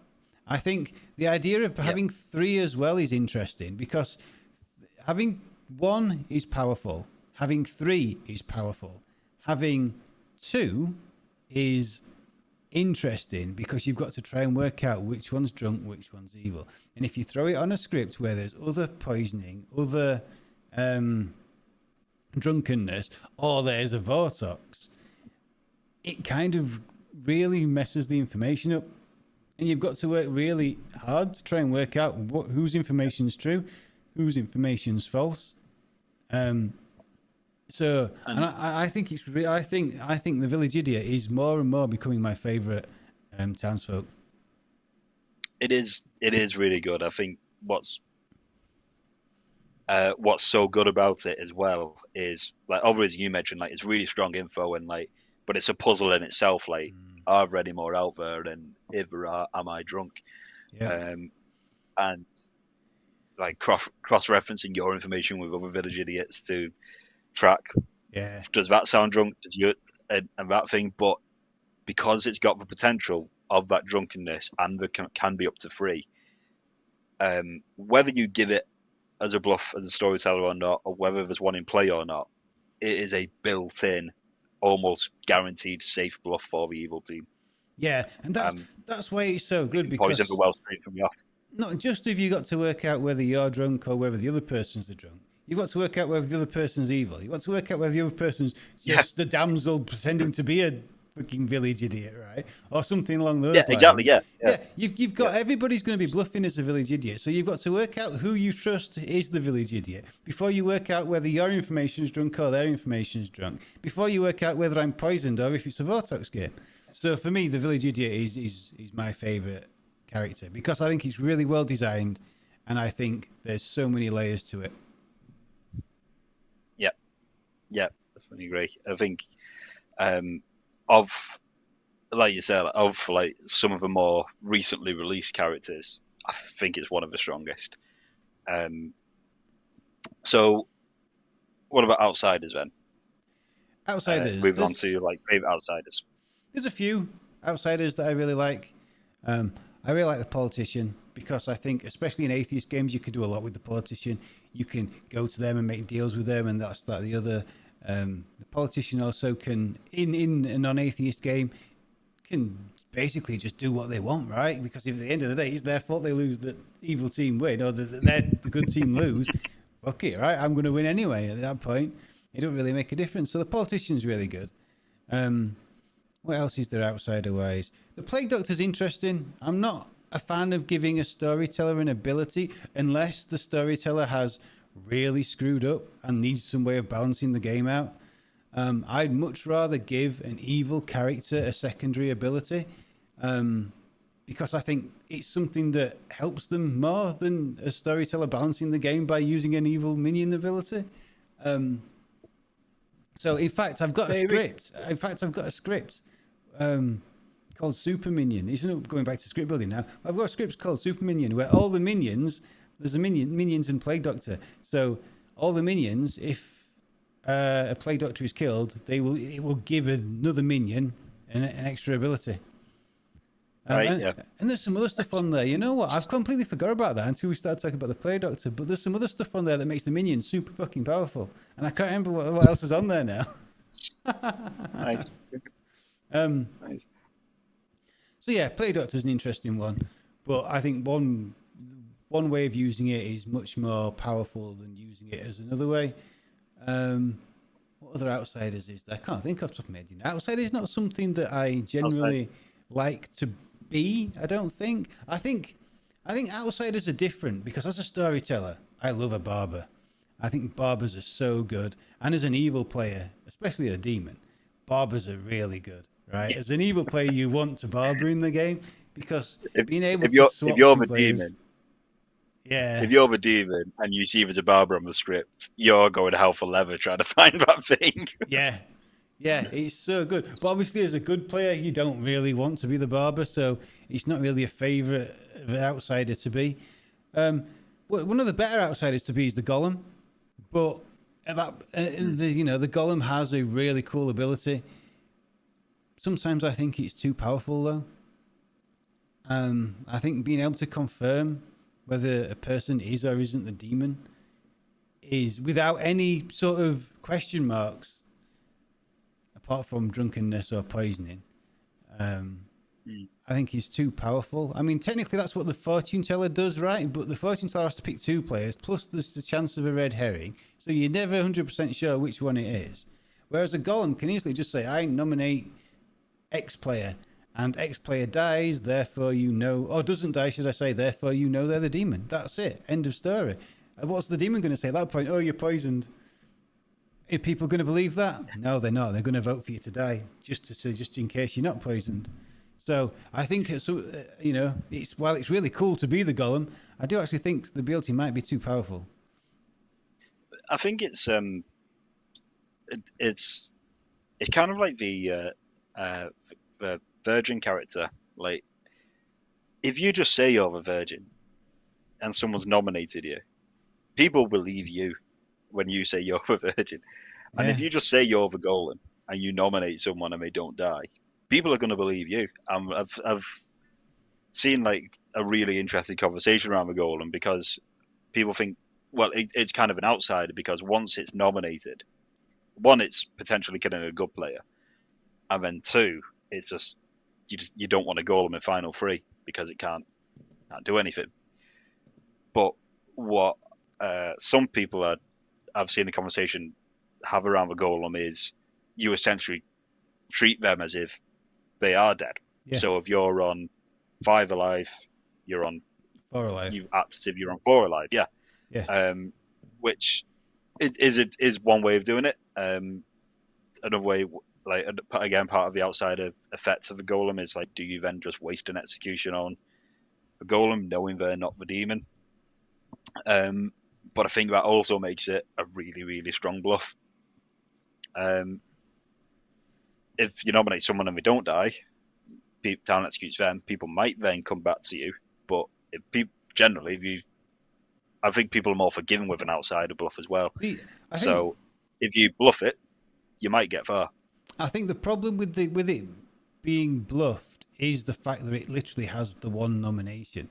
So, for example, if I'm the demon, I'm in final 3. I've already pretended to use my golem smash. I can't nominate again. You're going to have to rely on whoever else is in final 3 to nominate someone else for you, because you can't do it unless you want to give the game away. I mean, at the end of the day, right, if you get nominated first and then, I don't know, if people haven't voted on you, but then again, why would you nominate at that point? Because if they're not voted for you, you're not going to die. So you wouldn't really need to do it. But it is super, super tough, I think, bluffing as a golem, because of the fact you can literally only nominate that once if you want to keep up the bluff. You've got to. So it is. While it can be a good bluff, it's probably better as a minion bluff that doesn't mind dying rather than a demon bluff. Oh yeah. Probably, yeah. So minion-wise, minion is the category I think of most people really, really enjoy being. Yeah. Because you've not got as much pressure, but you're still poisoning the well. In some cases, you are literally poisoning the well. Yeah. So I think a minion is a lot of people's favorite to play as, and I think it was a great selection here. So what's up there for you as the best minions? My favorite minion is Pit Hag. Has to be the Pit Hag. The Pit Hag is just so good. You can do so much stuff, and depending on the script, you can even out to other players. You know, if you're a Pit Hag when there's a mez on the script, you can go to someone and say, "Hey, do you fancy being evil? You know, I can send you into mez. You can just say the word. Cool, we're on the same team now. Yeah, it's great. You know, you can do stuff like that. You can make stuff like if a barber's on the script but not in play, you can just create a barber so that the demon has a chance to swap people about. I've done it before. I've been the demon, killed a barber, and swapped into a Pit Hag because I want to be a Pit Hag rather than the demon. I do it all the time. So was that? I believe that was the game. That was Jess's barber swap game. Yeah. You then Pit Hagged yourself into the lycanthrope because you realised actually I want to be responsible for the kills. Yeah. He got to later gambling the game, and Jess needed, in my opinion, and I still think it was the best thing to do. Jess needed to kill a specific person, but I didn't trust Jess to kill that person. So I turned Pit Hag myself into the lycanthrope, so I went first, so I could kill them. And yeah, that was great. Jess's reaction on that game. If you want to watch that game, by the way, that game is recorded. It's on Jess's channel. Go to CSR Jess on YouTube, and you can watch that game. I think it's the only game that Jess has got up at the minute. But that's great. Yeah, Jess is. Oh, what's Tom done when you said the barbers died? That was brilliant. Yeah, that was if you can, CSR Jess on YouTube. That was a lot of fun. That's one of the funniest games. Well, the funniest games that I've played in. So Pit Hag is my favourite minion without a shadow of a doubt. Up there with the Poisoner. I do like the Poisoner. Admittedly, sometimes Poisoner is just a guess. But the fact that you can control when and how your demon kills and how your minions play as well as a Poisoner, which we touched on at the start of me being like King Poisoner or whatever you said. I think he's so good. So good. The fact that you can just poison whoever you want to, and you can sort of control what's going off in the game, even if you don't know who people are. Obviously, you know, poisoning a Ravenkeeper on the day the Ravenkeeper dies, or a soldier when the demon picks the soldier, is always really good. You know, any form of first night poisoning is really, really good. But I think where the Poisoner shines is poisoning their own team to control what's going off in the game. And I think that's where the Poisoner shines, in my opinion. I think being able to poison travelers, or to poison, you know, your demon when they're going to kill, or stuff like that, I think it's so good. You know, the point I've done it before. Yeah, poisoning a Vortox. I've done it before. I've done that as a Vortox, and there was a protection roll on the script. So let everyone get a good night of info. They'll not think it's Vortox. Yeah, Whoever's exactly. protecting thinks they've done their job. Yeah, poisoning a leech, right? Creates an immortal leech. Why not do that, right? Why would you not do that? You're gonna do that, right? Surely. But yeah, so poisoning a Nodashi it makes it hard for the poisoned players to work out where the Nodashi is because they're getting good info for one night. So Poisoner's so good. There's so much stuff to think about with the Poisoner, and it's not just about who's the best good person to poison. It's about working against your team sometimes to make the best for your team, if that makes sense. Sometimes. It's like the ongoing impact of your poison, Yeah. because like you could poison like chef, clockmaker, or one of like the starting info roles, and those info roles very often can end up coming back to shape the game. Like more often than not, like people will bounce their information off that, and it can really solve the game, especially a good clockmaker number or a chef number. So if you snipe one of them early doors, that could have massive implications at the end of the game. Yeah. But like it's then the ongoing effects of anyone else that you poison as well. Well, that's it. We're going to come away from it. Everyone who draws poison is going to start poisoning their own demons. Well, yeah, but, possibly. but it's just to think like, what actually happens when I do this? Can it be? Yeah. Can the night of no death be explained, or will someone die through other means? Yeah. Yeah, exactly. And that's one of the best things about being the poisoner. Sometimes it's thinking about the game and what's happening in the game, and is there a reason why there would be no kill, this, that, the other, or poisoning a minion, like I mentioned at the start of the video, poisoning a potential. I mean, obviously I didn't know at the time, but poisoning a potential evil twin, so the evil twin ping doesn't go out on the first night, and then goes out on the second night when they're not poisoned, and there's a pit hag on the script. Just makes it look like a pit hag's created an evil twin, when in really there's no pit hag, but now everybody's worried about there being a pit hag on the script, and who was pit hag this day, who was pit hag that day, so it gets like last day I thought someone was pit hagged, he's claiming he was pit hagged and this, that, the other, and it's like, no, nobody's claiming they were pit hagged because nobody was actually pit hagged. It's just a poisoner. So being able to hide the poisoner from like that, it's like being able to hide, like a Serenovus, say for example, a Serenovus, being able to hide madness from people so that people don't know there's a madness in play. Like your example of poisoning a first night role. If people work out there's a poisoner in the game, people are eventually going to lead to a conclusion. Oh, my clockmaker info was poisoned. Maybe it's not a 1, maybe it's actually a 2. Let's try and work out worlds where it's a 2. Therefore, we get the right world. This all makes sense. There we kill the demon. There we've won the game. But if people don't know there's a poisoner in the game, and people are just guessing, it could be a Serenovus, it could be a poisoner, it could be a witch. Yeah. I mean, don't do it as often because I don't tend to get dealt the witch token. But if I was a witch, you're on my evil team. Don't nominate, because chances are I'm going to pick you at some point as well, including a demon. So it's just one of those things, right? Being able to hide it and just is sometimes more powerful than not hiding it at all. Yeah. Agree, yeah. And letting people know there's a poisoner out there and trying to work out which info is poisoned and which not. So poison's up there. Going on to worst minions, madness. Talking of the Serenovus. Well, I'm not a fan of madness. Let's cycle back to the worst. Let's finish off our our run of favorite stuff. Right. Let's top the charts with favorite demon. Or demon. I don't know. There's some good demons.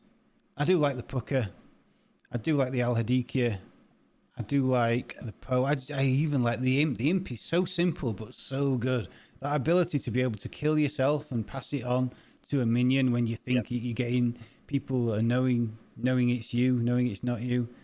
And saw it quite recently in one of our games. The Imp Star Pass third night or something. Yeah. And people just because I think sometimes because the imp is the original on TB, I think it can be overlooked as a potential demon that's in play. Yep. People want to look for the more complicated things, and so therefore we'll disregard it and we'll just assume, oh, that Night Death was just a demon kill, wasn't an imp star pass.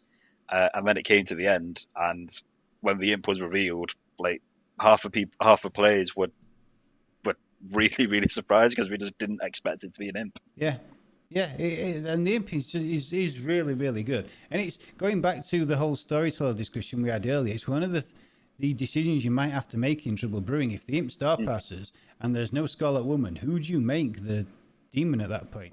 Do you make the poisoner, or do you make the spy? Do you make the Baron? You know, it's one of the decisions that you've got to make as a storyteller at that point. I thought you just said Aaron, not Baron. Yeah, make it Aaron. Just make it Aaron. Make it Aaron.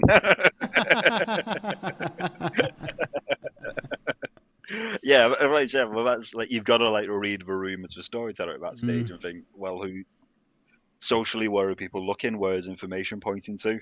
If I take the poisoner out, what's going to be like? Is that going to hurt the evil team more than benefit them? So am I better giving it to say the spy or whoever? Yeah, you know, and there's even a world where you think, oh, do I just give it to a recluse? Exactly. If you've still got Scarlet Woman in play, I think that's quite a funny thing to do, really. If it's a recluse, they die when the Scarlet Woman captures it. It's well, don't you have to give it to a Scarlet Woman if there's a Scarlet Woman in play? Isn't that the first part of call? Oh, maybe, yeah. So I think if there's a Scarlet Woman in play, you have to give it to a Scarlet Woman. Oh, I suppose then, yeah. Because the Scarlet Woman's ability is if the demon dies while you're alive and there's less than 7 players, you get the demon. Yeah. It doesn't say how the demon dies, it just says if the demon dies. So I think you've got to give it to a Scarlet Woman first, which is unfortunate. That's true, yeah. But you could even just give it to a recluse. But see, this is another thing why I think certain characters like the recluse and like the spy at some points are so good. The whole misregistering or can register as this, can register as that abilities. And I really do hope TPI come out with more characters that can misregister or that can be seen as something else. You know, having a recluse act as a magician is great. Showing the recluse as a demon to a minion is really, really funny. I think sometimes they're just a magician at that point, right? But the recluse has no idea because it's not something you do very often. And the minions are just like, oh shit, what the fuck? One of them. Why is there there's no magician on this script? Why the hell have I got 2 demons? I think it can be really fun sometimes. Obviously, sometimes it's don't do it, especially if it's in a new player game and there's new players in the game. Don't do it. Don't be an idiot. You know, as a storyteller, just play the game as it's supposed to be played. But in a group where everybody knows the game, everybody's just here for a bit of fun. Doing something like that can spice the game up a little bit, I think. Exactly, yeah. You know, and in a game where there's a recluse and a magician and a demon, give the minions 3 demons. Go for it. See what happens. You know, might be a quick game. Yeah. Who knows? Especially if one of the minions is a summoner. I'm not still mad about it, Genie. But like one of the other demons you mentioned, like Al-Hadikia, that's one of my favorite demons. And I used to have a lot more scripts than I've written, but as I've since gone back and revisited some of them, I thought, actually, I don't really like this one. And so I've kind of barred mine down to maybe having 4 or 5, including Slippery Climb, which is the newest one. But one of the ones which I'm most proud of, and I think does work really well, is Horses and the Patriarchy, which used to be the tragedy of Darth Plagueis for Wise.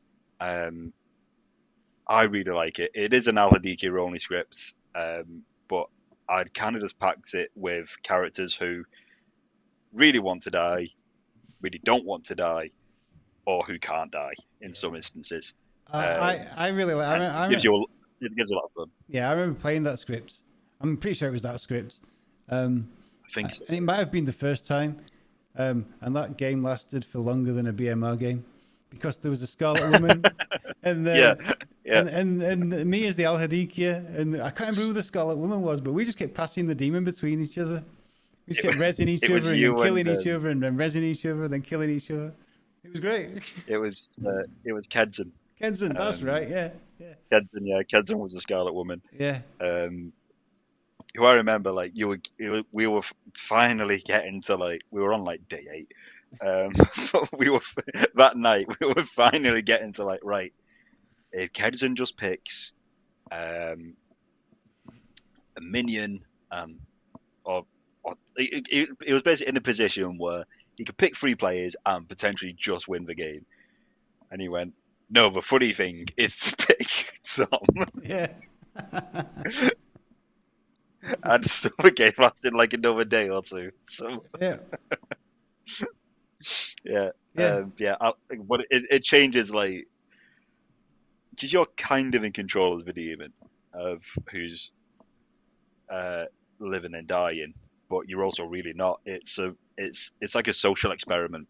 yeah. The night it turns the night goes into a social experiment for me, which I think is great. You've got you as the demon as the Al Hadika. You've got to work out which players are most likely to pick live if you want to kill all 3, or which players are most likely to pick die if you want to not kill all 3, or kill a specific player, or certain things like that. If, for example, if you know somebody's a fortune teller, you want to kill that fortune teller, stop them getting a yes on you. You've got to also pick another 2 players who are also not going to pick die. So then at that point, you've got to try and work out. And I think it's really, really interesting because usually people will pick die if they don't mind dying, if their ability is used up or whatever. So usually in a game like that, you can work out who's the powerful abilities by who pick die and who pick live.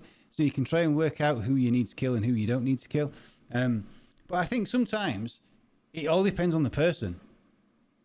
Sometimes a really powerful character played by a person who doesn't mind dying because maybe they always get sus on, or maybe there's a meta that they're always evil or something like that. By them picking die, it sort of they're trying to help, or they are helping sort of narrow down worlds or get rid of metas and stuff like that. And then there are certain people who will always pick live, no matter what they are. They will always pick live, always pick live. And you know that no matter who you put in a pair with them, those people, everyone's going to die. So it's great for you as a demon when that happens. And I think it's... I think you've just got like the X factor. First time I ran that script, Jamie, looking at you again, Jamie was the damsel who'd been executed, who for some reason chose to live. But then no evil ever guessed him, because why would a damsel choose to live? Yeah. It's great. Yeah. So the Aladika is a great demon. And there's so much stuff you can do with it when you combine it with other characters as well. Soldiers, innkeepers, anything that chooses to protect, like monks and stuff like that. If everyone picks die, if they pick die, knowing that everybody's going to live, then everybody's going to live. Everybody's going to die, should I say? Apart from the players that can't die. There's so much stuff you've got to think about when you're thinking of that sort of stuff. Yeah.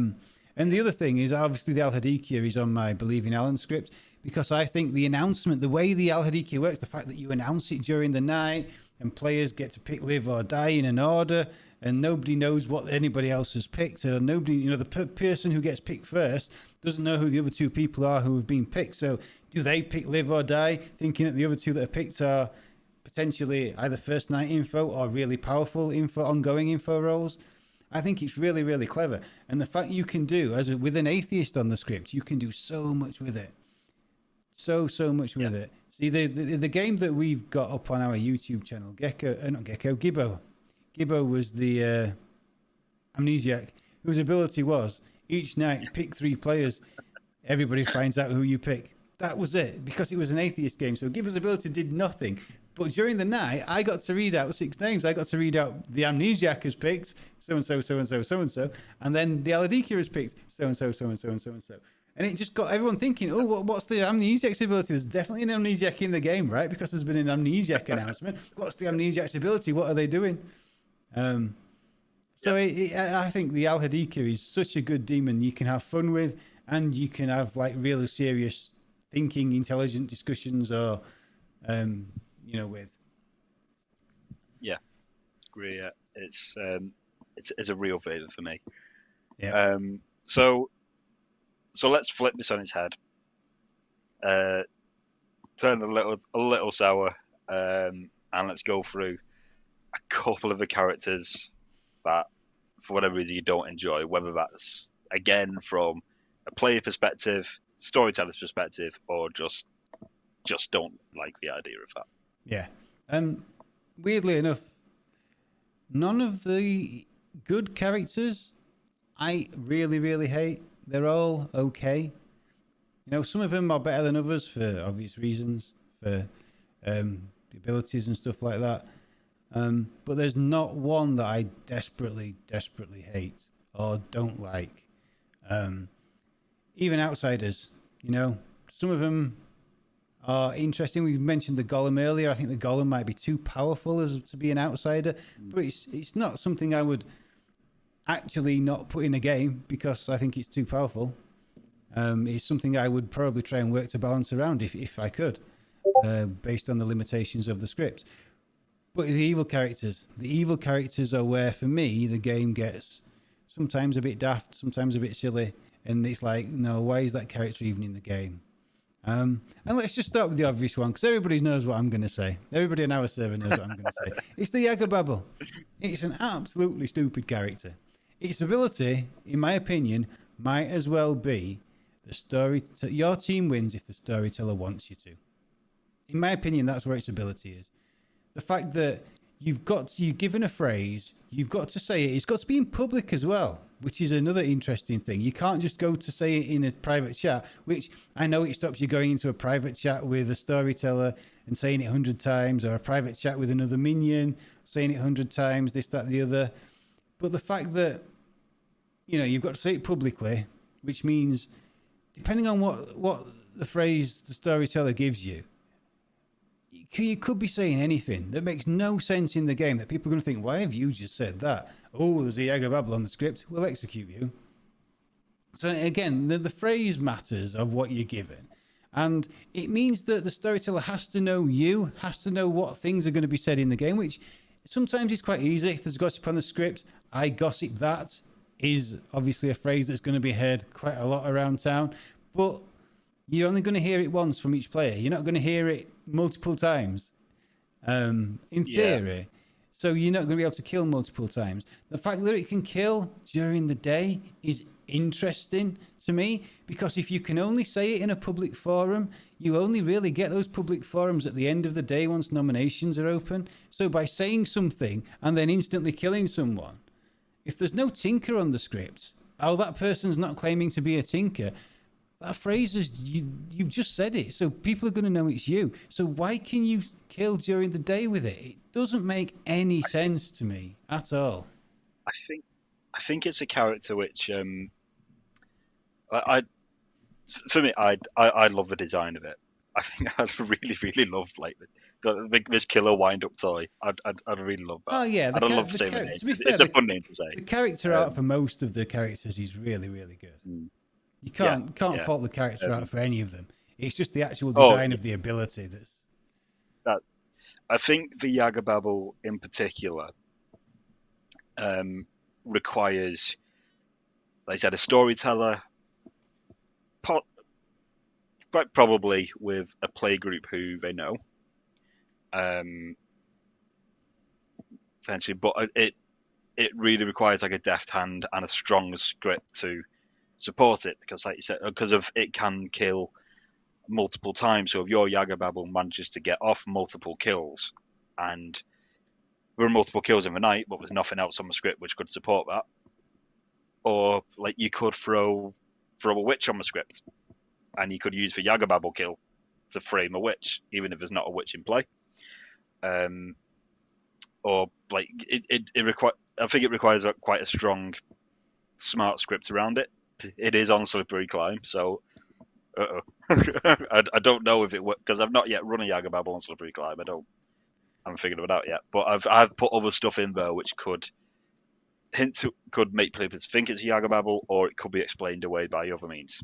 But like I said, the phrase I think it's the most important thing, because Yeah. with a mez you can kind of give a mez anything, Yeah, and they can because try and fit into a conversation, or they can just be blunt. Yeah, But a because it's demon's a got to word. It's a they've got to go. word, right, with the mez. It's not a phrase. It's just a literal word. You can give them anything. You can give them pen, cup, mouse, whatever. At some point, Yeah. somebody is either going to say that word, or the mez is going to get so frustrated they're going to go up to somebody and say, "Look, I'm the fucking mez. Say the word mouse for me, mate." And at Yeah, that point, exactly. it doesn't matter. They're only a minion. If they come back and say, "No, I'm going to get executed now," it's fine. They're just a minion. They're wasting an execution on a minion. That chances are, if they've said the mez has said that to the person, it's going to be like late in the day anyway. So they're just wasting an execution on a minion rather than trying to find a demon at that point. Whereas the Yagababble has to be a phrase. So it has to be, what's the weather like today, or I nominate, or I gossip, or evil are winning, or whatever it is, right? I mean, if you gave, there are ways around it, and there are ways, and this is one of the things I've been thinking of to try and make a script, because for someone who hates the Yagababble so much, for me to make a script based around the Yagababble would be quite fun, right? So I've been thinking about ways of making it so that it is quite fun and balanced, and it includes things like the general. So having a general as a bluff and giving the phrase "good are winning" or "evil are winning" or something like that. Is interesting. You could do that as a part of their bluff. You could say, right, your bluffs are general, high priestess, and I don't know, something else, right? But your phrase is evil are winning. You're basically telling them what they have to bluff at that point. So is that a good thing? Probably not, right? So there's also, I've been thinking about ways of how to make the Yagababble better, in my opinion, and I think maybe being able to change the phrase each day would be interesting. It might be difficult to spot and find out at that point, but if you've got other information like a fortune teller, like a golem, like dreamer, flower girl, that's getting information without a phrase that they would do on any other demon, they don't need to work out what the phrase is. They just need to work out the info from the townsfolk that are getting the info, right? So being able to change the phrase. So giving the example I've just given you, you've got high priestess, you've got general, you've got, I don't know, gossip as your bluffs, right? You give the phrase evil are winning on day one, and the person decides, I'm not taking the general bluff, I want to be the high priestess. So on day two or on night two, you can go and say, right, we're changing your phrase to I was told to talk to you, as in the high priestess bluff. And I think that makes it a lot more fairer. It doesn't mean that people aren't going to work out the sentence, because there isn't a character whose ability is each night you learn a word of the phrase. It's just an extra bad thing that the Yagababble has to try and not do in order to stay alive. Whereas, if you've got flower girls, dreamers, balloonists, all your other normal townsfolk that get information on a different other character, I think is fair. The only difference between an imp and a Yagababble at that point is the fact the Yagababble can kill twice or more. But again, I would take that away. Why would you want to? Why would somebody? I don't understand why somebody would say the same phrase 2 or 3 times in town. I honestly don't. Why just let them kill once? Let them kill once. Let it be in the night, and as long as they've said the phrase. I think that would make it a lot more fairer. You can change the phrase. You can. They get to kill once. It has to be in the night. Yeah, I don't know. I honestly don't know. Yeah, but I will wait with bated breath for you to make a script around the Yagababble. I think it's going to be several years away, but It baffles me. Maybe one day. It absolutely baffles me, because I was so excited for it, right? Because I didn't actually watch the release stream for the Yagababble, but obviously I know lore about Baba Yaga, which is like the Slavic witch of the woods sort of thing. And I thought, oh, cool. It's like, I thought the ability was going to be lore based or something like that. And then I saw the ability and I just thought, oh my fucking God, why? Why have they done it? And it just makes no sense to me. That character is the worst character in the game without a shadow of a doubt, in my opinion. You know, well, so we there you go. You've got everyone. You've got Tom's Yagababble rant. Yeah. If you missed it in the first instance, there it is. Um, so we'll sort of round up. But just to ask you now, so you've been on a journey with Clocktower for like years, like before it was particularly online as such. From seeing it like shops in Sheffield, setting up your own server. It's now been a big part of Imp of the North. Um, so and obviously it just seems to keep growing. Like we're constantly getting new characters, we're constantly getting new people joining, people coming across the game. Yeah. But what have been some like your what's been your favorite experience through all of this journey with Clock Tower? What's been like a favorite moment or memory like through all your games, whether that's running, playing, or just what Clock Tower's led to? Um, there's been so many high points, a couple of low points, but nothing there's not been that many low points. I mean, the lowest point is my server dying when I came back and realized, shit, nobody's actually running games while I've been gone, and everybody's fucked off. That's been. But to be fair, at that point, I'm like, oh, cool. I'll just fuck off over to here. I'll play games over here. It wasn't really that much of a low I, point. But the high point, the like high. I said to you last time, when you got your computer back and you turned up and started coming to games and improving off, I was like, oh my god, thank God, an adult's here, someone who understands me. Because I don't run a few, but I was still getting used to storytelling. And when you were around, I was like, oh thank God, Tom's here. um, Sorry, go on. but yeah, the high points outweigh the low points by millions to one at this point. Meeting everybody, making new friends, meeting new people. You get new people constantly to come into the server, and get on really well with people, and you just talk to them about anything. It can be, sometimes it's just all Clock Tower related. Sometimes you get on with people in real life. It's just a way to meet people, and the meeting people is great. The fact that we were able to do it in real life as well, that's the biggest high point. The fact that we had our Imp in the North meetup in November last year, and everybody piled into a hotel in Manchester. We took over the hotel for the weekend pretty much. We just took over their restaurant, and we just ran games of Clocktower in their restaurant at night. We were piling them with beer for no, we were piling them with money for beer and alcohol, and they let us use the room. It was like nobody was particularly rowdy. We didn't destroy any, as far as I'm aware. No, We were no, we were just sat there. We were a bit no. pissed. We were playing Clocktower. That's what happened, right? As far as I'm aware, there was Yeah, nothing untoward happened or anything like that. And it was such a good night, such a good weekend away. And the fact that we're yeah, doing it again this year is so cool. yeah, yeah. I think I'd agree. Yeah, it's been like because I love cuts. I love playing it. I love storytelling. I love all that. It is just a great game. Um, but yeah, it's like I was saying, like it's for meeting people, which I think is has just really helped to like elevate it. Because I feel like if it wasn't for that, like like maybe it'd just be something might have just come back to every now and then. Yeah, But finding people and forging such like real friendships with people, and then like the high point last year of the meetup, because like, I tell people quite often, like we started at 2023 and there was another server starting up around the same time, Darkwood Manor, I think it's called. Um, they were starting up around the same time that I'd renamed it Imp of the North and was trying to make it a more regular thing. And there was a lot of people like joining both servers, and frankly, the guy who was running Darkwood Manor just seemed to be a bit more organised. I think than I was. So naturally, people were more inclined to go there. So I just thought, okay, well, I'll try and run games as I can.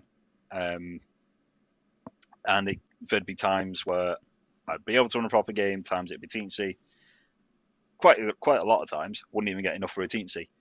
But then it just kept growing, and I think we just got a really really like great group of people, to the point where like last November we had a big meetup in Manchester, which there was yourself like down near Sheffield, there was people from London, there was people from Scotland, like even Marina, who lives in Amsterdam or lived in Amsterdam at the time, came over, and it was I said it like just as before we started running first games, like it was really really cool for that to It happen and was. be able to actually meet everyone in person. Yeah. And we are doing it again this year. It's great. Yeah, the best thing about it was it didn't feel awkward. You know, when you meet some people for the first time, it can feel awkward because you've never met them in real life. It didn't feel like Yeah, that. It felt like we'd met each other before because we'd been playing yeah. on this server for God knows how many years by that point. You know, we knew each other. Months. It was a matter of months. That it was well, so yeah. From January to November, it just feels like years because it's been Yeah, that well, many yeah, it does. games. Yeah, it does feel like years. Yeah, but yeah, the fact that we could, you go in there and you're instantly friends with the people, even though you've never met them before. You know, you instantly recognize people. Well, the cameras. I think the whole having the cameras on the app has been so good. I mean, It really has, yeah. I Yeah. understand the fact that technology limitations and some people's computers and internet doesn't allow it, and some people just don't want their faces out on the internet, right? That's fine, but I think as a personal tool for meeting people, I think being able to have your camera and your face on there and people seeing how you're. Sorry, some sort of feather or something. I thought it was water. Yeah. I thought my roof was leaking a minute ago then. I thought God had just opened up your roof to have a word. But I've yeah. come for your crimes against Clocktower, Tom. But yeah, being able to see each other helps so much, in being able to get on with people and being friends with people. And I think that was what was so cool about it. The fact that I turned up there on my own, having not met anybody before, nobody who I knew was going to that meetup in real life. But then feeling like I knew everybody who was there and I'd met them all before and we'd been friends for ages was so good. Yeah. And it's all down to the app and the cameras and the fact that we've been playing games with each other for months. And it was so cool. Yeah. It really was such a good time. And it's like I think it's one of like the reasons I say to like anyone who's like maybe just getting into Clocktower or wanting to get into it anyway, like absolutely do it, because one, like, is like, can't praise the game enough. Like, it's so good. Like, every game is different from the last. But two, like, especially if you get into a really good play group, and this won't be something unique to our server. Like, there'll be all sorts of servers and groups who do this. Like, you can make like some really really great friends, and I think that is what it's one of the great things about Clocktower has been. It's been like meeting the people, and the friendships that have formed from it. It is, and it's only going to get more and more. You sort of. I mean, I didn't because I couldn't get time off work, but I know people who tried to get tickets for Ravens Woodstock. They'd gone within hours, minutes, even sometimes. Good LeechCon 4. I know they released 30 tickets, and I mean, I think there was something maybe wrong with people putting them in the baskets and this, that, and the other. But even so, they went within, I don't know, hours, minutes. I don't know. I honestly don't know, because again, I can't get the fucking time off work, and I'm right annoyed about it. But luckily, I've got time off work for us in November. So I'll be going to the one in November. Yeah. But yeah, the more these conventions happen, the one in the Ravens Woodstock one, I know was in Coventry, wasn't it? And I don't know how many people was there, but they need to at least triple it for next year, whenever they're going to run the next one, because guarantee they'll sell out, and guarantee they'll sell out if they triple it. So it's one of those things. It's just going to get bigger and bigger, and it's because of communities like this, people are friends in real life when we play this game, right? Even though we don't see each other that often in real life, we are just all friends. And it's an excuse for you to meet up with your mates and go and have a drink, play a stupid game of Clocktower, play other board games or whatever else you want to do, you know? It's just an excuse to go out and meet your mates. And that, for that reason alone, this game deserves so much credit.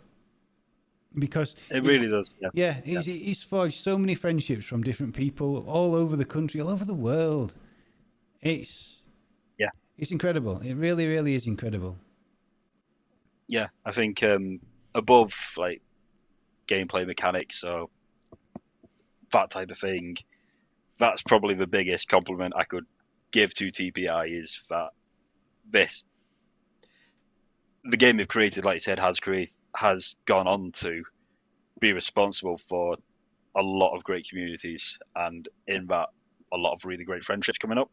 Yeah. And the relationships people forward through that. It's that's been for me in a way like well, number one with a bullet for me is the number one thing that I've just loved about Clocktower so much is meeting the people.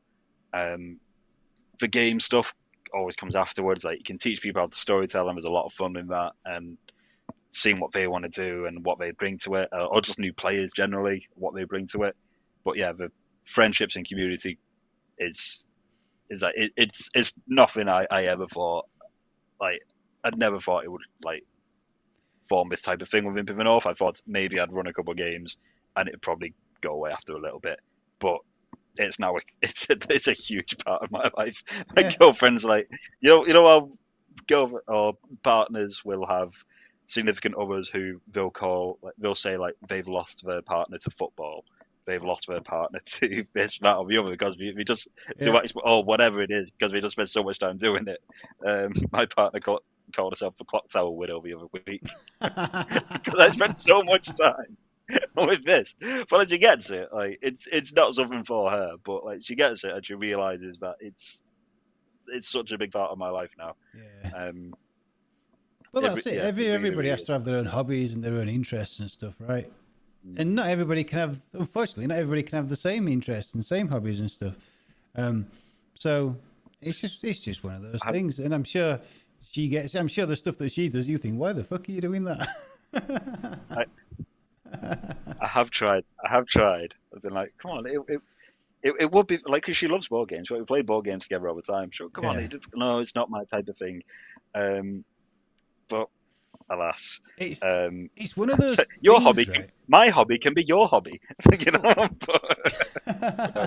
To be fair, right? There's quite a lot of people. I know a lot of people who've watched Clocktower or seen Clocktower and thought, "Oh, I'm not going to enjoy that. I don't like talking to people because they're shy, introverts, or whatever it is, right?"